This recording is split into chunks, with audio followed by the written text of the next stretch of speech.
The following podcast is not meant for children or for liberals, even though that's pretty much the same thing these days, but that's what we're here for. Somebody's got to keep these brats in line. Anyway, you've been warned. It's the right opinion.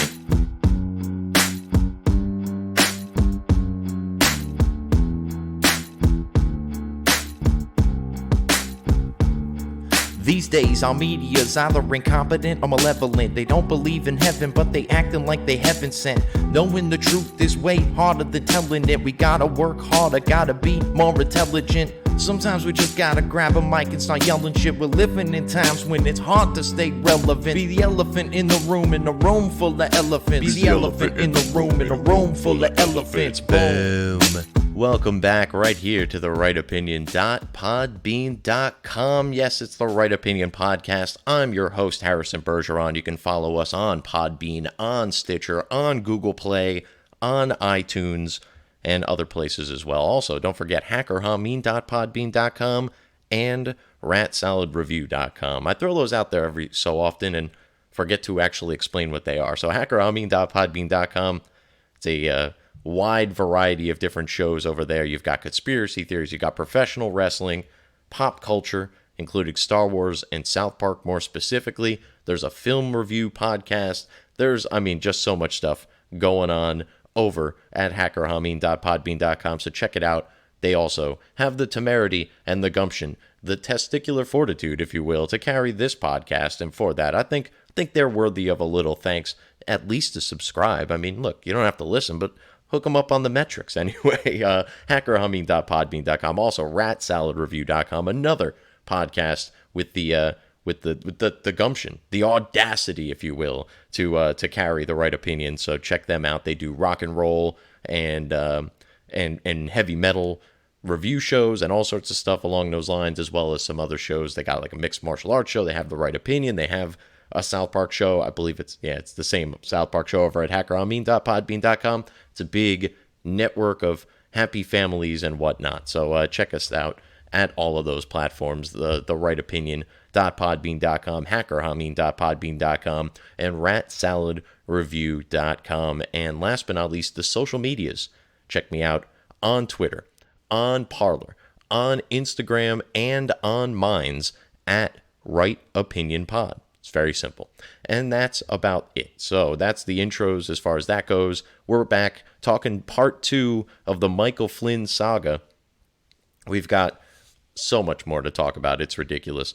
So let me dive right back in with a quick reminder of where we kind of left off. Here are the statements that Michael Flynn made that were considered to be false by the FBI. On or about December 29, 2016, Flynn did not ask the government of Russia's ambassador to the United States to refrain from escalating the situation in response to sanctions that the United States had imposed against Russia that same day. And Flynn did not recall the Russian ambassador subsequently telling him that Russia had chosen to moderate its response to those sanctions as a result of his request, end quote. Now, we've debunked this one entirely in the first part, but just to surmise, first and foremost, Flynn was never actually asked about sanctions. Second of all, the lie, if it was a lie at all, was not material to any real legitimate case because the actual case against them was illegitimate. But even for the sake of argument, if you want to make the claim that it was, it's still immaterial to the case because they supposedly had the actual transcript of the call, had analyzed it, determined nothing was wrong with it, and were about to close the case shortly, almost a week after this call took place. So none of that really matters. At the end of the day, they charged him with lying to the FBI for that statement. Another statement that they said was a lie on behalf of General Flynn, and I quote, "On or about December 22nd, 2016, Flynn did not ask the Russian ambassador to delay the vote on or defeat a pending United Nations Security Council resolution, and that the Russian ambassador subsequently never described to Flynn Russia's response to his request." Again, immaterial to any actual investigation because they were investigating Flynn going back to August 16th, 2016, from what we know of, because that's when they officially opened up the case against Flynn, less than a week after they opened up the case against Page, Papadopoulos, and Manafort, because there was a dossier memo that came in that was, weirdly enough, dated the same day of the original meeting that they had to open up the case about Papadopoulos and Page and Manafort, they mysteriously, less than a week later, this memo appears that has the August 10th date on it saying that Flynn had all of these contacts with Russians and yada, yada, yada. They open up a case against Flynn. So going back to August 16th, 2016, they're investigating General Flynn. They're listening to all of his calls, apparently, towards the end of it anyway. They're going through all this investigatory research. They're checking all their databases through all their intelligence agencies. They're checking confidential human sources that they have out in a variety of fields. They've got absolutely nothing on January 4th when they draft the document to say that we've investigated. There's no further investigatory methods warranted at this time. If we have any additional information that pops up later, we can reopen the case. Problem is that the information that they used that, quote, popped up later didn't pop up later. They had already had it and determined there was nothing wrong with it, including this December 22nd phone call that they're talking about regarding the United Nations resolution, as well as the infamous call on December 29th where he supposedly lied about talking about sanctions, which, according to even the edited version of the FBI's 302 document, more basically memorializing the interview itself, never mentioned sanctions being asked about from the FBI agents. So if he was never asked about sanctions, he was asked about, or at least he talked about, escalations or people being declared persona non grata. Those are two totally separate punishments that may have very well fallen under an umbrella under which the sanctions also resided, but by no means did the sanctions themselves define the sum of those punishments. It was a totally separate thing. Sanctions, expulsions, persona non grata. Boom, boom, boom, 1, 2, 3. Those are the different punishments that were levied by Barack Obama that day, conveniently enough, while General Flynn was in the Dominican Republic, and conveniently enough, his government-issued BlackBerry wasn't working, so he had to take a call on an unsecured line from the Dominican, from the Russian ambassador, who the Obama administration knew would call Flynn in response to the sanctions, the expulsions, and the declarations of persona non grata. I think we're all caught up from there.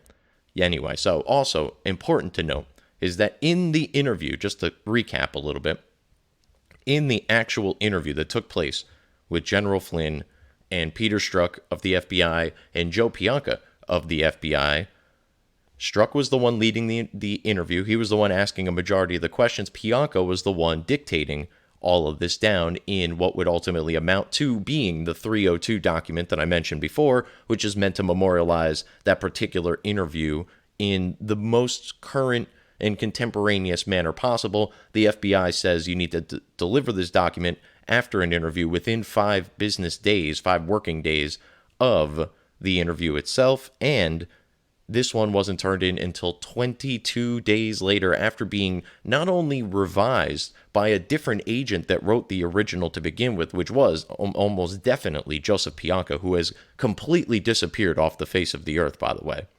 And so Strzok, after altering the 302 document multiple times, still never actually mentioned sanctions in all of it, yet Flynn was charged with lying to the FBI about sanctions that he was never actually asked about. All of this cooked up, by the way, by the upper echelons of the intelligence community and even the president of the United States at the time, Barack Obama, all of which conspired to keep the initial investigation open based on information that they already had, that they declared to be innocent. Basically, it was just, these phone calls were nothing. We looked at them, no big deal. We're going to close the case because we have nothing on Flynn after looking at him for almost 5 months at this point.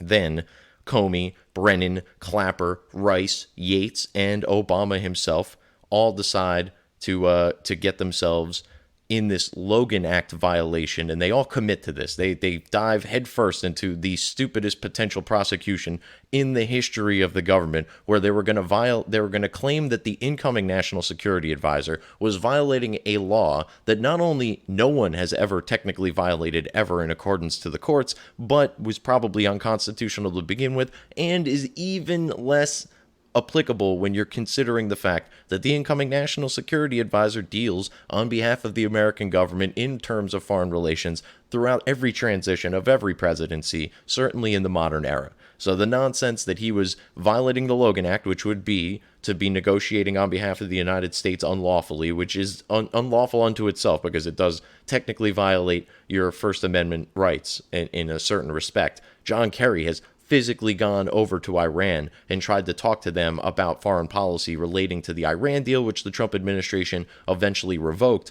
And that would be, by the letter of the law, a actual violation of the Logan Act. And no one seems to be interested in it because the Logan Act is a joke. Yet they used it as the precipice for apparently spying on a 3-star general and a former head of one of our intelligence agencies and the incoming national security advisor. And then in the interview itself, they did everything in their power to put him at ease, to tell him he doesn't need counsel. They subverted the White House counsel altogether. They never at any point in time make him aware or warn him of the possibility of violating U.S. Criminal Code 1001, because he was never under the impression that he was under investigation, or for that matter, he was being interrogated. This was all presented as just a casual conversation between a couple FBI agents who had questions about a call that they themselves had already determined to not be a big deal, that there was no illicit part of that conversation and whatsoever. They were about to close the case. They had even leaked to the Washington Post that FBI sources claimed that they looked at the call and that there was nothing wrong with it. Sure enough, that headline hit the Washington Post the day before the interview. The media were as complicit in this as any of Comey's cronies underneath him, Strzok, Page, and whoever the fuck else you want to consider as a part of this scheme. There is some question about Joe Pianka at this point in time. So Joe Pianka, as I mentioned, is the other guy that was in the interview. He has completely disappeared off the face of the earth. Now, could that be because the FBI is hiding him? Because if he comes forward or is subpoenaed or is interrogated in any way about this, he's going to spill the beans about what actually happened in that interview, as opposed to the cockamamie version that we got from Peter Strzok after multiple edits, not only from himself, but also with some input from his girlfriend / FBI Village Bicycle, Lisa Page. Or, on the other end of things, maybe Pianka's already complying with investigations. Maybe Pianka's already singing, and that's why Christopher Wray's hiding him, and that's why we're not hearing a lot about him from Barr or from Durham even. It's that he's already in, he's already given up the game, and it's just a matter of time before it all comes crashing down, and it hurts inside for the deep state. Possible. Not likely, in my opinion, but possible. Because if he was singing already, I think all of this would have hit by now. Personally. It's just me. This is, after all, an opinion show. It's the right opinion, but it's an opinion. Anyway, let's get into the meat of the matter. General Michael Flynn, Part 2, The Legal Saga.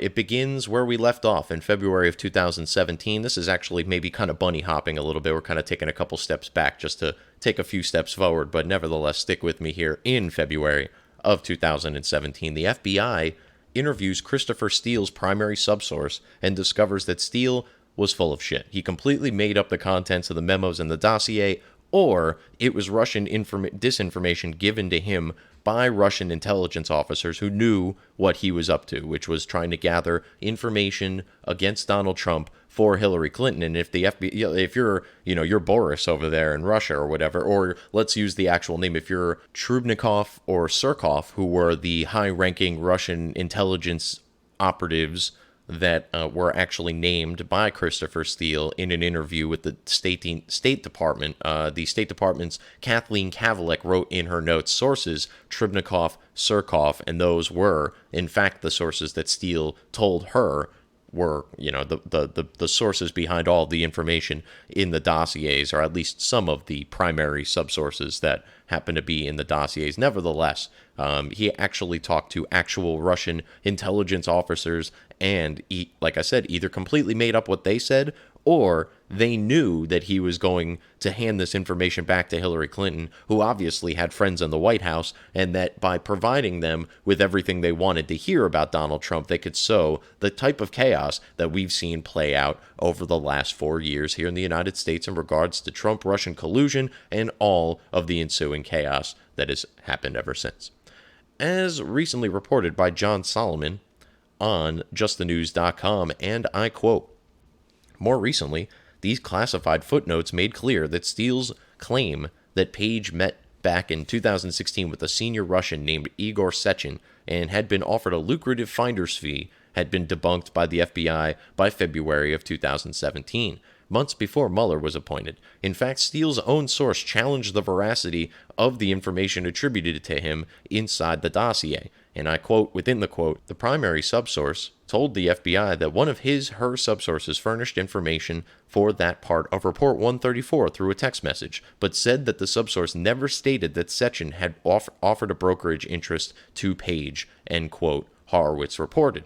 Then further on in the quote, within a quote, and I quote, "The primary subsource also told the FBI at these interviews that the subsource who provided the information about the Carter Page Strzok meeting had connections to Russian intelligence services, RIS," end quote, he said, end quote, with outside the quotes. We are now done with all the quotes. That's from a report from justthenews.com, headline Rosenstein memo tasked Mueller to investigate already discredited Steele allegations. So this is one of the many times that an interview had been conducted with one of Steele's sources, and they had either debunked the claims or they determined through other means that those subsources were invalid or that information was invalid. For instance, just a few off the top of my head, one of the things that they said was that there was a Russian consulate. The Steele wrote in this report, he said there was a Russian consulate in Miami through which Michael Cohen was going down and paying, these people for all of their involvement in all of this Russian collusion. Turns out there isn't even a Russian consulate in Miami. They also said that Michael Cohen traveled to Prague to do something similar, or maybe I'm getting the stories backwards. Nevertheless, it spoke of a Russian consulate in the dossier, which doesn't exist. It also spoke of a Michael Cohen trip to Prague, which never happened, according to his travel records and according to virtually every conceivable piece of evidence that was gathered on the subject. So these are just small examples, but also when you're asking the witnesses or the sources that Steele spoke to that supposedly provided him with information about Page, about Flynn, about Manafort, about Papadopoulos, turns out none of it was true.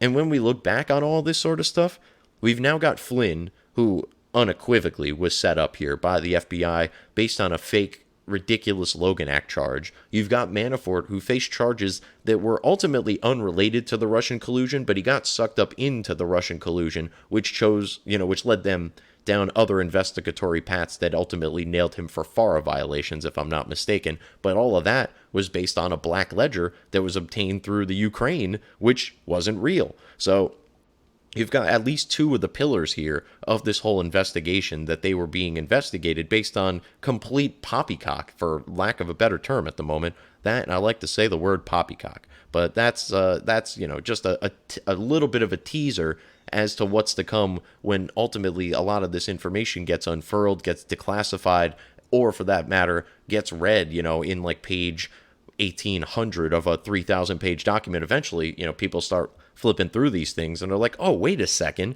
this footnote here sort of debunks the whole story, and instead of it being the headline, it's a footnote, which is conspicuous unto itself, which just tells you about the shady nature of the Mueller report, which wasn't drafted in all likelihood by Robert Mueller, but by his staff, who is headed by Andrew Weissman, who just so happens to not only be a radical liberal, but has also been open about it to the point where he probably shouldn't have been involved in the investigation to begin with, and now is currently doing fundraisers for Joe Biden. Seriously, you can't make this stuff up. So February 13th of 2017, Flynn resigns from his position as the National Security Advisor. The resignation came as he was accused of misleading Vice President Pence and other senior White House officials about those same communications with Kislyak. Pence, after being briefed by Flynn, had said in television interviews that Flynn did not discuss sanctions with the ambassador. Sanctions, which again, he was never actually asked about. So here's what's happened there. Everyone's talking about, even now, oh, well, Flynn not only lied to the FBI, he lied to Pence as well. Did he? Because the FBI probably went to Pence and was like, hey, you know what, he was probably talking about these sanctions. Or for that matter, it was just a casual conversation where Flynn was like, hey, I talked to Kislyak, yada, yada, yada. Maybe Pence asked him if he talked about sanctions, which wouldn't be illegal even if he had for the 14,000th time. And Flynn said, no, I wasn't talked about sanctions. Then somebody in the FBI briefs Pence and says, hey, he was talking about sanctions, which is their interpretation of what they were talking about, but never actually the truth. Because again, the FBI agents in question, Pionka and Strzok, who interviewed Flynn, never asked him about sanctions. So Flynn is saying, I never talked about sanctions. He's saying it to the FBI. He's saying it to Pence because it's true. He never talked about sanctions. Even in the clips that we have from the conversation with Kislyak and Flynn, we can see that he never talked about sanctions. And in the little bit that we know from the 302, we know that he never talked about sanctions with the FBI agents. But the FBI agents are intent on pretending that he denied talking about sanctions that they never asked him about. They tell Pence that, and they say, look, we have evidence that he talked about sanctions. He told us that he talked about sanctions, or he told us he didn't talk about sanctions either. Either way, it's just the FBI's interpretation of what they're claiming sanctions are, even though the word sanctions never actually comes up. So they've convinced Pence at this point that he's lied to them. He still hasn't lied to either the FBI or Pence. I hope I didn't get too lengthy in that explanation there. But ultimately, at the end of the day, Michael Flynn, an honest, upstanding citizen. Everybody else in this story is a corrupt piece of shit. Speaking of, May 17, 2017, Robert Mueller is appointed as the special counsel to lead the investigation into Russian interference in our presidential election from 2016. 2 days later, Strzok and Page, texting back and forth to one another, Strzok to Page says, "There's no big there," referring to the Russian investigation as confirmed under oath by Lisa Page. These are the people that are at the center of all this. They're pushing all the buttons. They're making all the game moves. And they know, as is stated in their own private conversations, there is no big there. So they're preparing themselves for, okay, Mueller's going to do some investigating. That's great. But he's going to determine that there's nothing really there at the end of the day. So, maybe we shouldn't get our hopes up. But if Mueller takes a deep enough dive into Donald Trump, maybe, just maybe, he'll find something sketchy. Maybe he'll get his tax returns. Maybe, we're just laying the trap here for Mueller to run distraction for us, essentially, I'm sure even they couldn't have imagined how long it would have dragged out based on how little information they had. And nevertheless, it dragged out for nearly 2 years, and they got what they wanted. And Russia got what it wanted, which is the most disgusting part of all of this. And Mueller was really, really good at dragging this out for really no reason whatsoever. Remember that call with Flynn and Kislyak and all of the stuff and the lies and the interview and blah, blah, blah, blah, blah. Well, even Mueller, after being appointed in May, 4 months after the interview took place, it took him yet another basically 6 or 7 months before he was finally able to get General Flynn to plead guilty after getting him to cooperate. Well, I guess the guilty plea involved his cooperation in the investigation moving forward, but he had to step on his throat. He had to threaten his kids. He had to threaten the full weight of the government. Flynn had to go out and get counsel, and incredibly expensive counsel at that. He ultimately goes bankrupt. He ultimately has had enough of them threatening his family, and he caves. And he says, you know what, fine. I'll plead guilty, and I'll cooperate with the investigation as best I possibly can. In the FBI and the government's mind, that means that Flynn is going to turn on Trump and finally unveil all the evil Russian collusion that's going on, supposedly. Or, on the other end of things, at a bare minimum, again, this is from the FBI's perspective still, Michael Flynn is a problem for everybody that was in that meeting on January 5th, for Obama, who doesn't like him anyway, for Biden, who has future presidential plans, as we know, and doesn't know what to think unless Obama or Jill Biden tells him what to think. And for all of the other Justice Department and intelligence agency hacks that are in that meeting, they all know that they are all overextending themselves and they're all overreaching the authority that they've been given, or at least manipulating it in the most corrupt, even if legal way possible.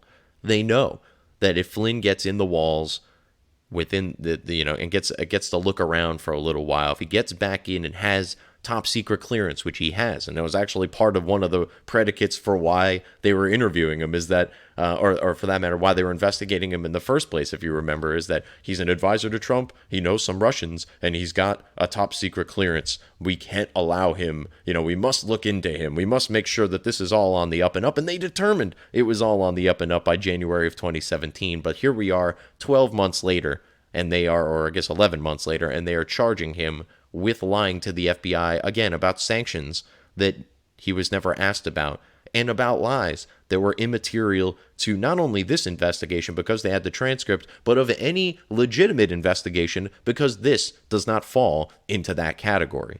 Not to mention that ultimately, when it actually came down to pressing charges against him, they withheld a gross amount of Brady material, exculpatory evidence that could have potentially put him in a much better situation to negotiate with the government, or for that matter, confess his innocence and plead innocent to lying to the FBI, because the lies in the case of lying to the FBI, if you're in violation of U.S. Criminal Code 1001, the lie needs to be material to the investigation, and none of them were. Furthermore, is that any guilty plea, as we'll talk about a little bit later on, needs to be done knowingly, intelligently, and voluntarily. And at least two of those three don't apply here, because again, he was forced through not only the pressure of the government and potential bankruptcy, but also with the prosecution of his son for some petty administrative nonsense that he could have gotten sucked into all of this, and could have potentially been found guilty for FARA violations because he was working, he was like running the books for his dad's company or something along those lines. They were going to try to charge him with nonsense that they wouldn't have otherwise charged anybody with, to try to get Flynn to cooperate against Trump. So all of this deck stacked against Flynn, and it still looks like by the end of this episode, he could end up coming out on top, which is just amazing. But Flynn, in pleading guilty, agrees to fully cooperate truthfully, completely, and forthrightly with the investigation, with sentencing delayed until those efforts, quote, have been completed. He faced a potential sentence of up to 5 years in federal prison. Worth note is days later, after Michael Flynn pled guilty, the judge recuses himself with no reason disclosed.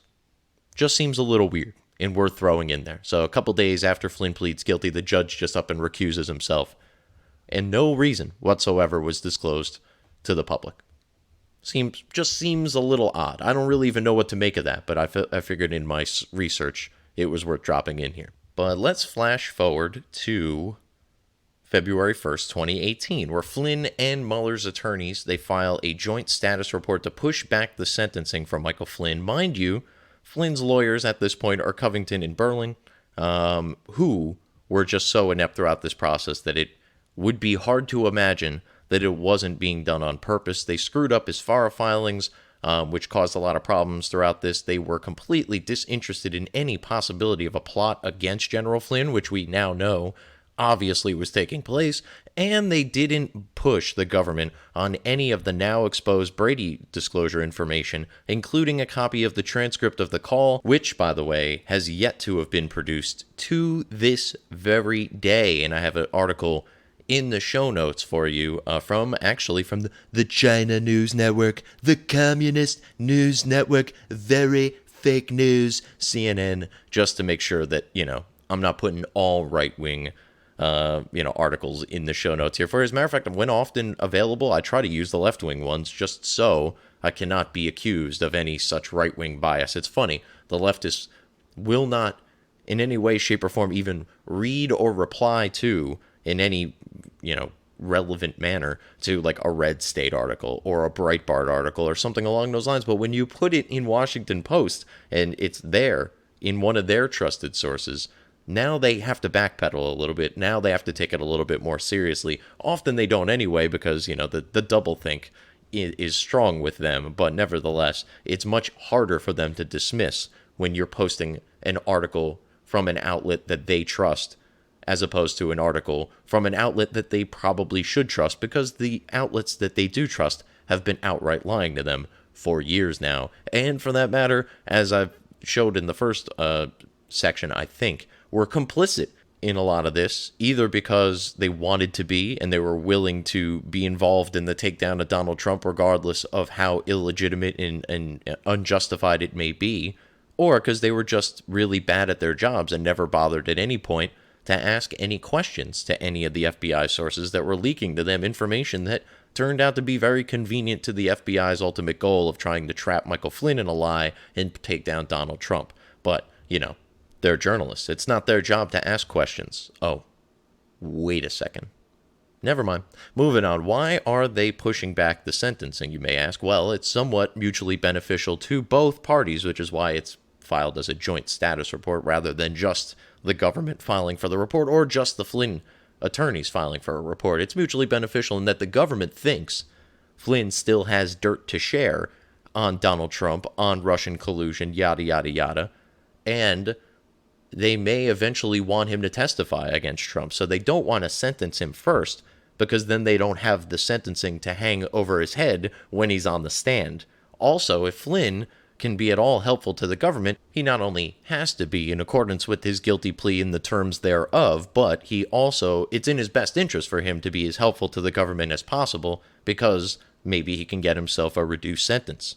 That said, the Mueller team is still stalling because they already know at this point that the whole Russia probe was a sham. And this continues for several more months. We get more delays to sentencing, which occur on May 1st of 2018, as well as June 29th of 2018, and then again on August 21st of 2018. Then it gets to September 17th, 2018, where Mueller says that the matter is now ready for sentencing. They have done all that they need to do with Michael Flynn. They've come close enough to concluding their investigation in terms of his involvement, and they are now ready to sentence Michael Flynn for his guilty plea of lying about shit that he didn't actually lie about, nor was he ever asked about, and for that matter were immaterial to any investigation, never mind a legitimate one, of which this clearly was not. Then a couple months later, about 2.5 months later, on December 4th of 2018, Mueller suggests a lenient sentence because he's such a nice guy after all.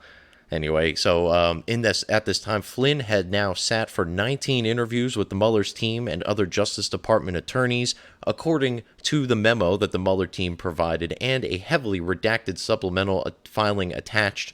The documents did not provide specifics on what exactly Mueller had learned from Flynn, but indicated that he provided documents and communications about his time working with the Trump administration during the transition period.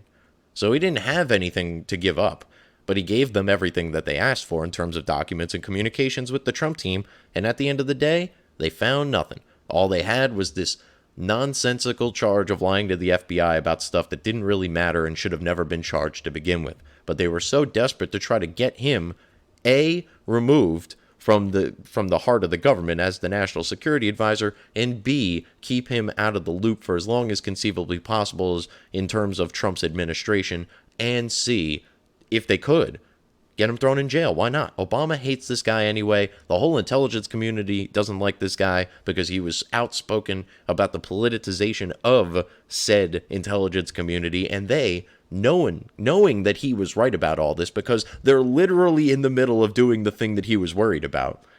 I mean, the irony here is, it's not even irony. It's like, this is exactly what happens, I guess, at the end of the day. But looking back on it, it's crazy to think that anybody held up the Clappers, the Brennans, the Comeys, the McCabe's of the world as heroes in all of this, when it's quite clear they're not only the villains, but Michael Flynn is the hero in all of this, and he is treated, obviously, like the villain. It's very, very backwards, sort of like a society that quarantines the healthy, and for that matter, throws people in jail for playing in the park with their kids, but releases murderers and rapists because they're afraid that they might catch a virus that, let's face it, they probably deserve to get and die from. That was a bit of a tangent, and I apologize. Moving on, 5 days later, on December 9th of 2018, Jim Comey, still thinking he's the hero in all this, publicly and brazenly admits to skirting around all known protocols for questioning Michael Flynn. He admits this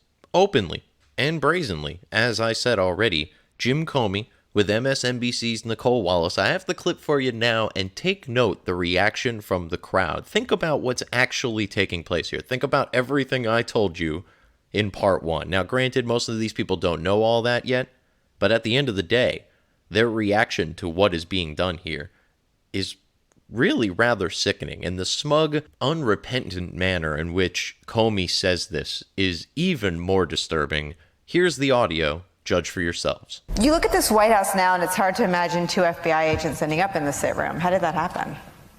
I sent them.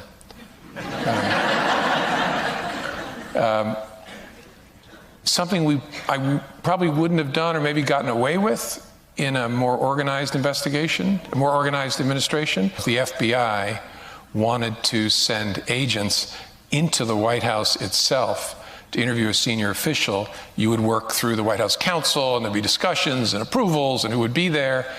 And I thought, it's early enough, let's just send a couple guys over.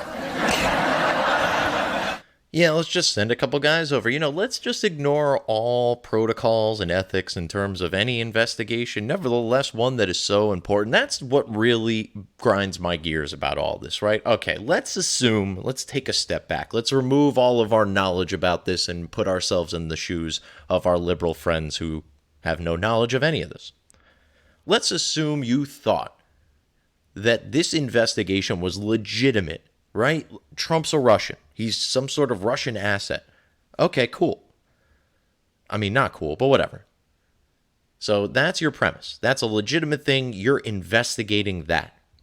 You have to know that this investigation is not only so incredibly sensitive, so incredibly unique, but is going to ultimately be scrutinized more heavily than virtually any other investigation in the history of the FBI, probably, right? I mean, they probably didn't necessarily think that would happen right away, right? Because when they were plotting all this, assumed Hillary was going to win and it was all going to go away. But they had to have known that ultimately a Republican would get into the office again and that somebody would look back at this, or they would regain the Senate or the House, and the House Intelligence Committee would look at this, or they would maintain the Senate, and that the Senate would look at it through the Senate Intelligence Committee. There's a bunch of avenues by which, even without physically having all of the cards, the Republicans could make us think about this eventually, and they had to have known that they would, as would any rational human being, think that eventually somebody's going to look at this and say, hey,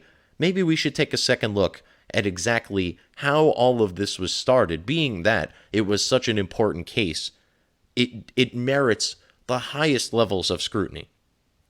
Knowing all of that, and now looking at all of the evidence, that the FBI cut every corner and neglected every protocol and violated all of the ethics and did all of this stuff for what they think and what they're, more specifically, their director, who is a bit of a moral relativist, if you will, who seems to think that, yeah, there's good and there's bad, but there's also some bad you can do to get rid of worse. And yeah, that may be true, but that's not exactly the framework upon which I would like my FBI director to be operating, being that he has such an important position with so many powers, and yet there are also so many restrictions on for specific reasons, such as the actions taken by the FBI director at the time, James Comey. So, all of that said, again, this was a super important investigation. And at a minimum, you would think you would want to make sure you're checking all the boxes, dotting all the I's, crossing all the T's to ensure that eventually, when this goes to court or this goes to impeachment, that there are no loopholes upon which anyone on the opposite side who may be defending Trump being a Russian in this hypothetical could possibly use to overturn any decision or keep him in office or whatever the case may be. You would want to do everything by the book, not in accordance with Obama saying it and Susan Rice typing it into an email 3 times to herself. Legitimately by the book, the kind that you don't need to send emails to yourself to back up later. The objective kind of by the book, the kind of by the book to where we can look at the information, we can look at the predication, we can look at the investigatory, methods used and go, wow, this is all 100% legit. It's unfallible. It's, it is what it is. It's done as objectively as humanly possible. And it turns out, based on all of those actions, which were done by the book, again, legitimately by the book, not the kind of you've got to remind yourself by the book, then we've got ourselves a case here. We've got ourselves a Russian, and we can get him out of office because it's terrible. If he was an actual Russian, I wouldn't want him in office either. I think that's something that's lost upon the idiots out there that seem to think that I'm a Russian bot, or you're a Russian bot, or you're cool with the Russian takeover. Like, no, none of us believe this is true, and it's not because we're ignorant, it's because we're informed. And you think we're racist conspiracy theorists because you're not informed. Moving on, that same day, whether or not this is connected, frankly, I don't know, but on December 9th, 2018, the same day that Comey is spouting off about being corrupt as fuck and being proud of it, Flynn's attorneys decided to finally wake up. This is not yet Sidney Powell. This is still Covington and Burling. We have Flynn's attorneys, according to a Fox News article, which I have in the show notes here at the top of the page because I use it quite a bit. Like I said, I do try to back things up with left-wing sources when available, but Fox did a really good timeline of all this, so I used it. Flynn's attorney said in a court filing that former FBI Deputy Director Andrew McCabe nudged Flynn not to have an attorney present during the questioning that led to his guilty plea. The document revealed that the FBI took significantly more aggressive tack in handling the Flynn interview than it did during other similar matters, including the agency's sit-downs with Hillary Clinton and ex-Trump advisor George Papadopoulos. So it was different on both sides. They were going super hard after Flynn, even harder than they were going after Papadopoulos, and obviously harder than we know they went after Hillary Clinton. Getting back on track, Papadopoulos, who was charged with making false statements to federal investigators. Flynn's attorneys allege that the FBI agents in his case did not instruct Flynn that any false statements he made could constitute a crime and decided to not, quote, confront, end quote, him directly about anything he said that contradicted their knowledge of his wiretap communications with Kislyak. That's the end of the blurb from the Fox News article. So just keep all of that in mind, is that the FBI truly went above and beyond to try to dupe Michael Flynn into a lie about a topic that they apparently never actually asked him about, according to their documents. This is not me. This is their words. Moving on, March 24th, 2019, Barr reveals the, quote, principal conclusions, end quote, of the Mueller report. Barr revealed that Mueller, and I quote, this is directly from the report, by the way, did not find that the Trump campaign or anyone associated with it conspired or coordinated, end quote, with Russians. I mean, come on, man. Come on, man. It's in the report. It's like in page 2, too. It's not really all that hard to find, and you didn't have to read all 490 pages to figure it out. Not that I didn't read a substantial portion of them anyway, but come on, man. It says it right in Mueller's report. The guy who dragged this investigation out for 2 years based on nothing, because about a month in, he knew almost immediately that the whole thing was just a nothing burger wrapped in a Russian riddle, wrapped inside a Democratic enigma. I mean, come on, man. Anyway, so in the report, Mueller says, we didn't find any evidence of Trump-Russian collusion. Barr lets everybody know on March 24th, and then, obviously, ultimately a decision was made about whether or not the Trump administration obstructed with justice. That decision was made by Deputy Attorney General Rod Rosenstein and Attorney General at the time, William Barr. And if you recall, at the time, there were idiots on social media and probably even members of the media suggesting that Rod Rosenstein was being held hostage in some way, shape, or form by the Trump administration and the Barr DOJ. In order to comply with all of this, it turns out he actually, on occasion, just did the right thing, because to charge Donald Trump with obstruction of justice for an investigation that was complete and utter nonsense from the beginning, not because he actually obstructed justice, but because he professed his innocence so loudly and brazenly, which it turns out he was right about. It would have been the most farcical trial in the history of the world, considering the level of position to which it was being applied. Again, if the Logan Act violation against Flynn was a joke, the charges of obstructing the investigation, the Mueller report towards Trump, would have been infinitely more laughable, which is why that they ultimately didn't decide to go forward with it. Because let's face it, if it went to trial, all this stuff would have come out. And it can't technically go to trial, but if it went to impeachment and then there needed to be Brady disclosures and discovery, all of this stuff would have come out either way. So that's why they didn't go for impeachment on the Trump-Russian collusion thing, because all of this would have been found out. And for that matter, they went to ultimately go on the Ukraine thing anyway, and it turned out that really the only thing that was unfurled was just more Joe Biden corruption than anything else. They cannot help but cut off their own nose despite their face. It's really fun to watch sometimes. It's unfortunate that people actually buy into this. That's really my point of frustration, but nevertheless, the comedy is not lost on me. I just wish it didn't piss me off so much most of the time.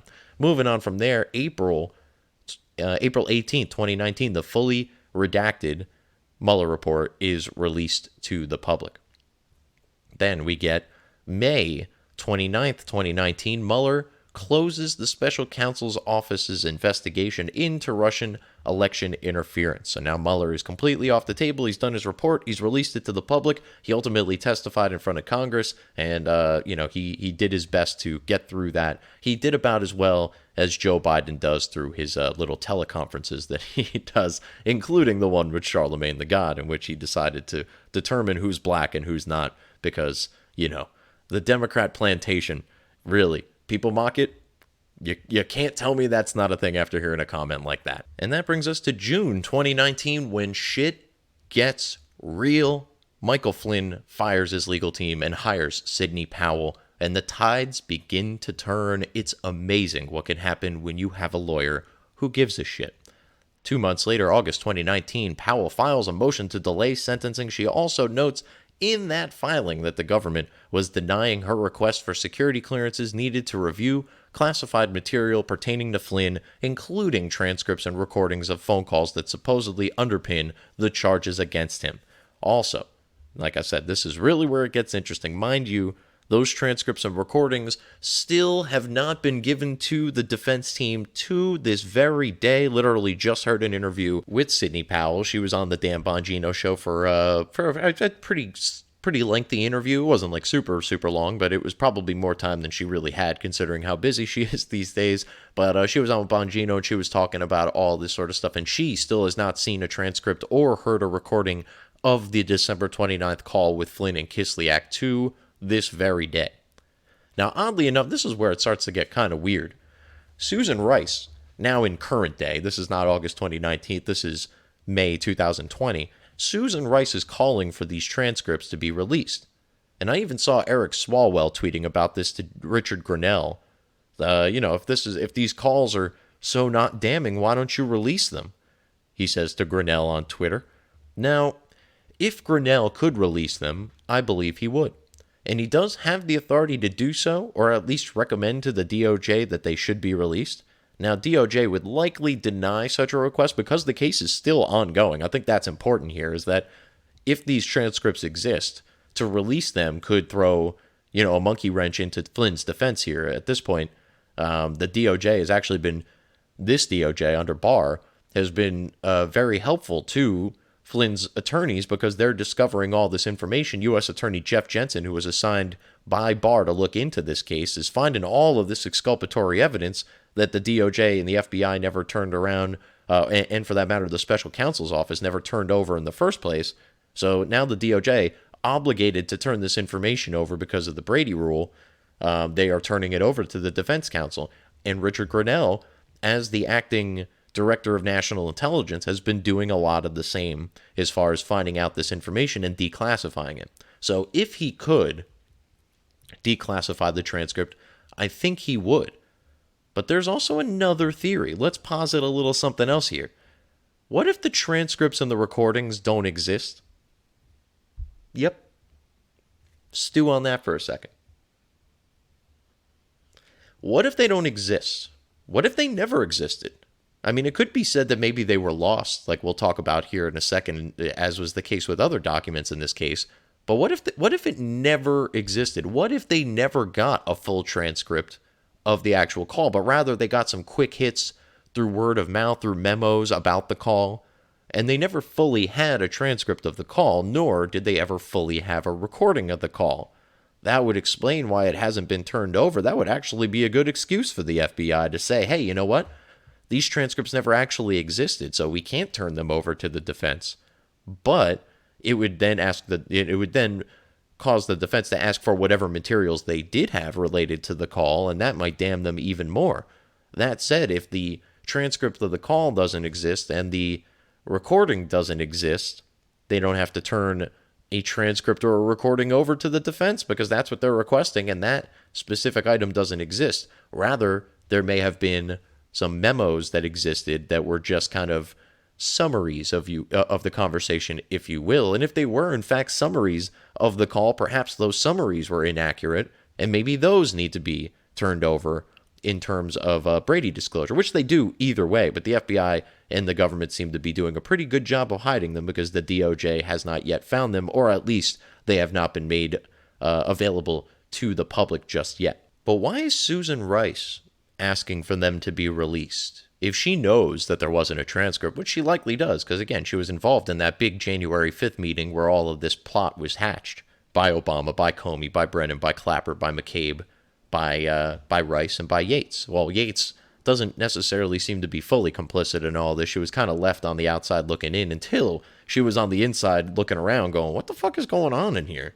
So Sally Yates might be, she's an idiot, and she was, did her best to obstruct justice while she was the still, I guess, acting deputy attorney general under Trump for a little bit, and ultimately resigned because she was unwilling to comply with the law, which is a very strange thing for a deputy attorney general. But she's not innocent, but nevertheless, I don't think she's quite as nefarious as these other parties here. Susan Rice being one of them. Maybe she's more along the Yates line. Maybe she feels like she was sucked in to a plot that she wasn't fully aware of exactly how devious it was, and she's now asking for the transcripts and the calls to be released because she knows they don't exist.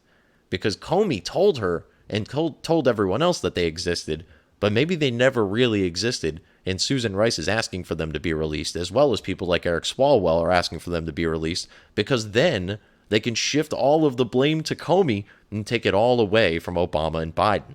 If Comey's to blame, if Comey misled Biden in the way that it's quite possible Brennan misled Comey, as I think I've talked about in past episodes, then the blame can be passed along. But in this case, this doesn't really have much to do with Brennan. Comey, if these calls don't exist, if these transcripts don't exist, if these recordings are not like a real thing that they ever actually listened to, and then they went ahead and investigated or interrogated Michael Flynn anyway, doing all of the unethical, illicit, non-protocol type actions that they took, Jim Comey's in a lot of fucking trouble. Because he is like one of the top intelligence community officers in the country, and here he is providing false information to other members of the intelligence community, to the Justice Department, and to the White House that led to an interrogation of the incoming National Security Advisor, that led to him being ultimately charged with lying to the FBI about a call that they may not have actually had a transcript of. That makes things pretty freaking bad for Jim Comey. So maybe Susan Rice realized her, Obama, Yates, Biden, the people that aren't in the intelligence community here, they kind of got duped by Comey, or at the bare minimum, maybe they realized that they can throw Comey under the bus here and they can all skate off scot-free in the event that they were complicit in all this and fully knowledgeable about all this.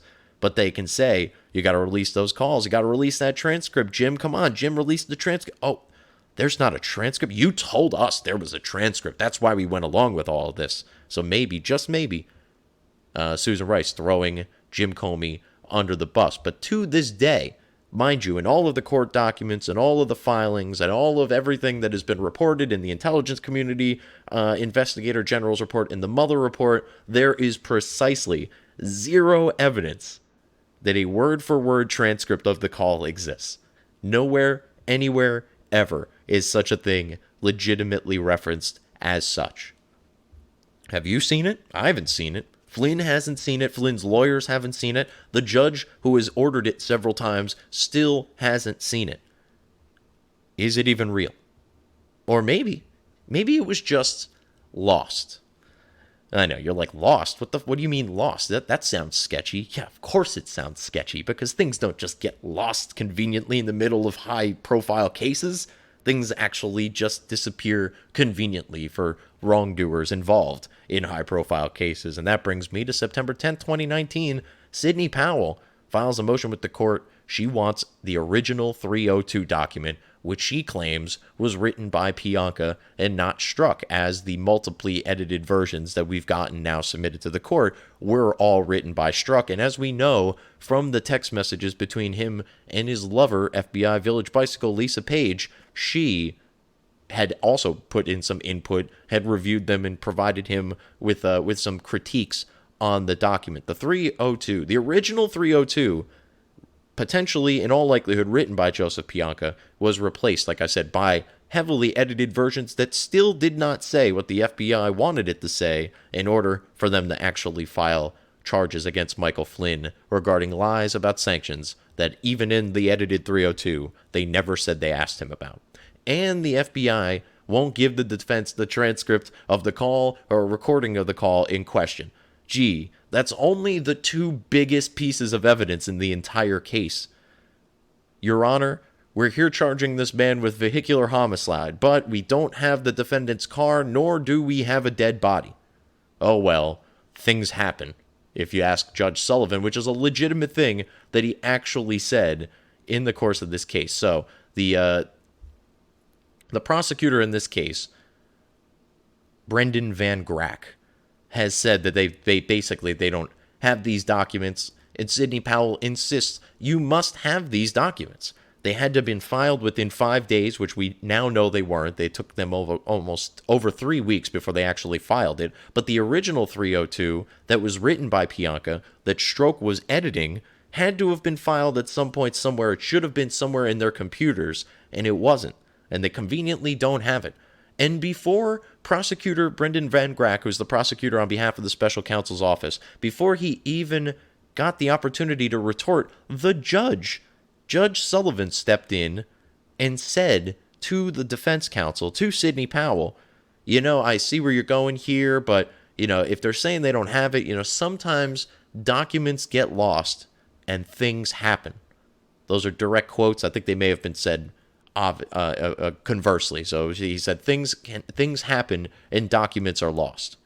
That is not a viable excuse in this case. If that's the case, if the most important document in this case, besides the transcript and the recordings, which apparently don't exist or they refuse to turn over, those two documents, the two biggest pieces of evidence in the entire case, are unavailable to the defense, and we're supposed to continue with this trial like it's a real thing. We're supposed to press forward with a guilty plea that's supposed to be done knowingly, voluntarily, and intelligently. Now, we know Michael Flynn is intelligent. Given the information he has, he's making a decision within reasonable cognitive ability. But that said, he's not doing so knowingly because the two biggest pieces of evidence in the case aren't being provided to him, which is absolutely a violation of Brady disclosure on behalf of the government. And he's not doing so voluntarily because, as I mentioned before, he was bankrupted and they threatened to prosecute his son. So we don't have the two biggest pieces of evidence. We don't have even more than 1/3 of the obligations to actually accept the guilty plea. We have an interview that was conducted that we don't have the transcript. We don't have the recording. There was no legitimate predication, and there was no warning provided by the FBI that Flynn should have counsel or be wary of making any false statements. The whole case is complete nonsense. If this was anybody else in any other timeline that wasn't attached to Donald Trump, this whole thing would have been laughed out of court and everybody involved would be prosecuted for their corruption. And it's insane to me that this hasn't already taken place. But nevertheless, hopefully it will ultimately. Be patient, yada, yada, yada. It's at least what I have to tell myself every day. October 2019, the DOJ attorneys fire back at Sidney Powell with the following, and I quote, "Since the beginning of their involvement, the defendant's new counsel has sought to get the charges dropped, professed their client's actual innocence, and perpetuated conspiracy theories, all while stating that the defendant does not intend to withdraw his guilty plea," they wrote, which is interesting because Sidney Powell responds later that month, and the gloves have officially come off. Sidney Powell filed a motion urging the court to, quote, "dismiss the entire prosecution for outrageous government misconduct," end quote. Booyah. She's like, that's it. You know what? I've had enough of this shit. Powell at the time alleged that the FBI officials manipulated Flynn's FBI 302 from his initial January 2017 interview with federal prosecutors. 302s are forms used by agents to report or summarize interviews. Wow. So Sidney Powell wanted to just get some information. And the DOJ was like, nah, sorry. Y'all are conspiracy theorists, because that's apparently every liberal and left-wing deep state hacks go to. Then a few days later, maybe a few weeks later, the gloves come off. Sidney Powell says, nope. Now at this point, you know what? You guys are so over the top. You're not turning over any of the information that I'm requesting. I haven't said that we're going to overturn his guilty plea yet, or that we're going to withdraw his guilty plea yet, because I haven't been given the fucking information that I've been requesting that might lead to us doing that. And for that, I'm just asking that this whole thing be dismissed now. And she asked Judge Sullivan to dismiss the case based on outrageous government misconduct, and violating the Brady disclosure would probably be a qualifying act for such a charge. later on, 4 days later, as a matter of fact, October 29th, 2019, the Fox News article lays out here, days later, U.S. District Judge Emmett Sullivan canceled a hearing, citing Powell's motion demanding that the government produce all evidence related to Flynn and dismiss the prosecution. Then in November of 2019, Sullivan agreed to postpone Flynn's sentencing again until the release of Justice Department Inspector General Michael Horowitz's report on the Russia probe, which obviously aired a lot of the malfeasance going on inside the FBI, and Sidney Powell obviously knew this was relevant, and apparently even Judge Sullivan felt that it was going to be relevant, or at least it could be, and it was worth pushing back the sentencing yet again to see what this report unveils.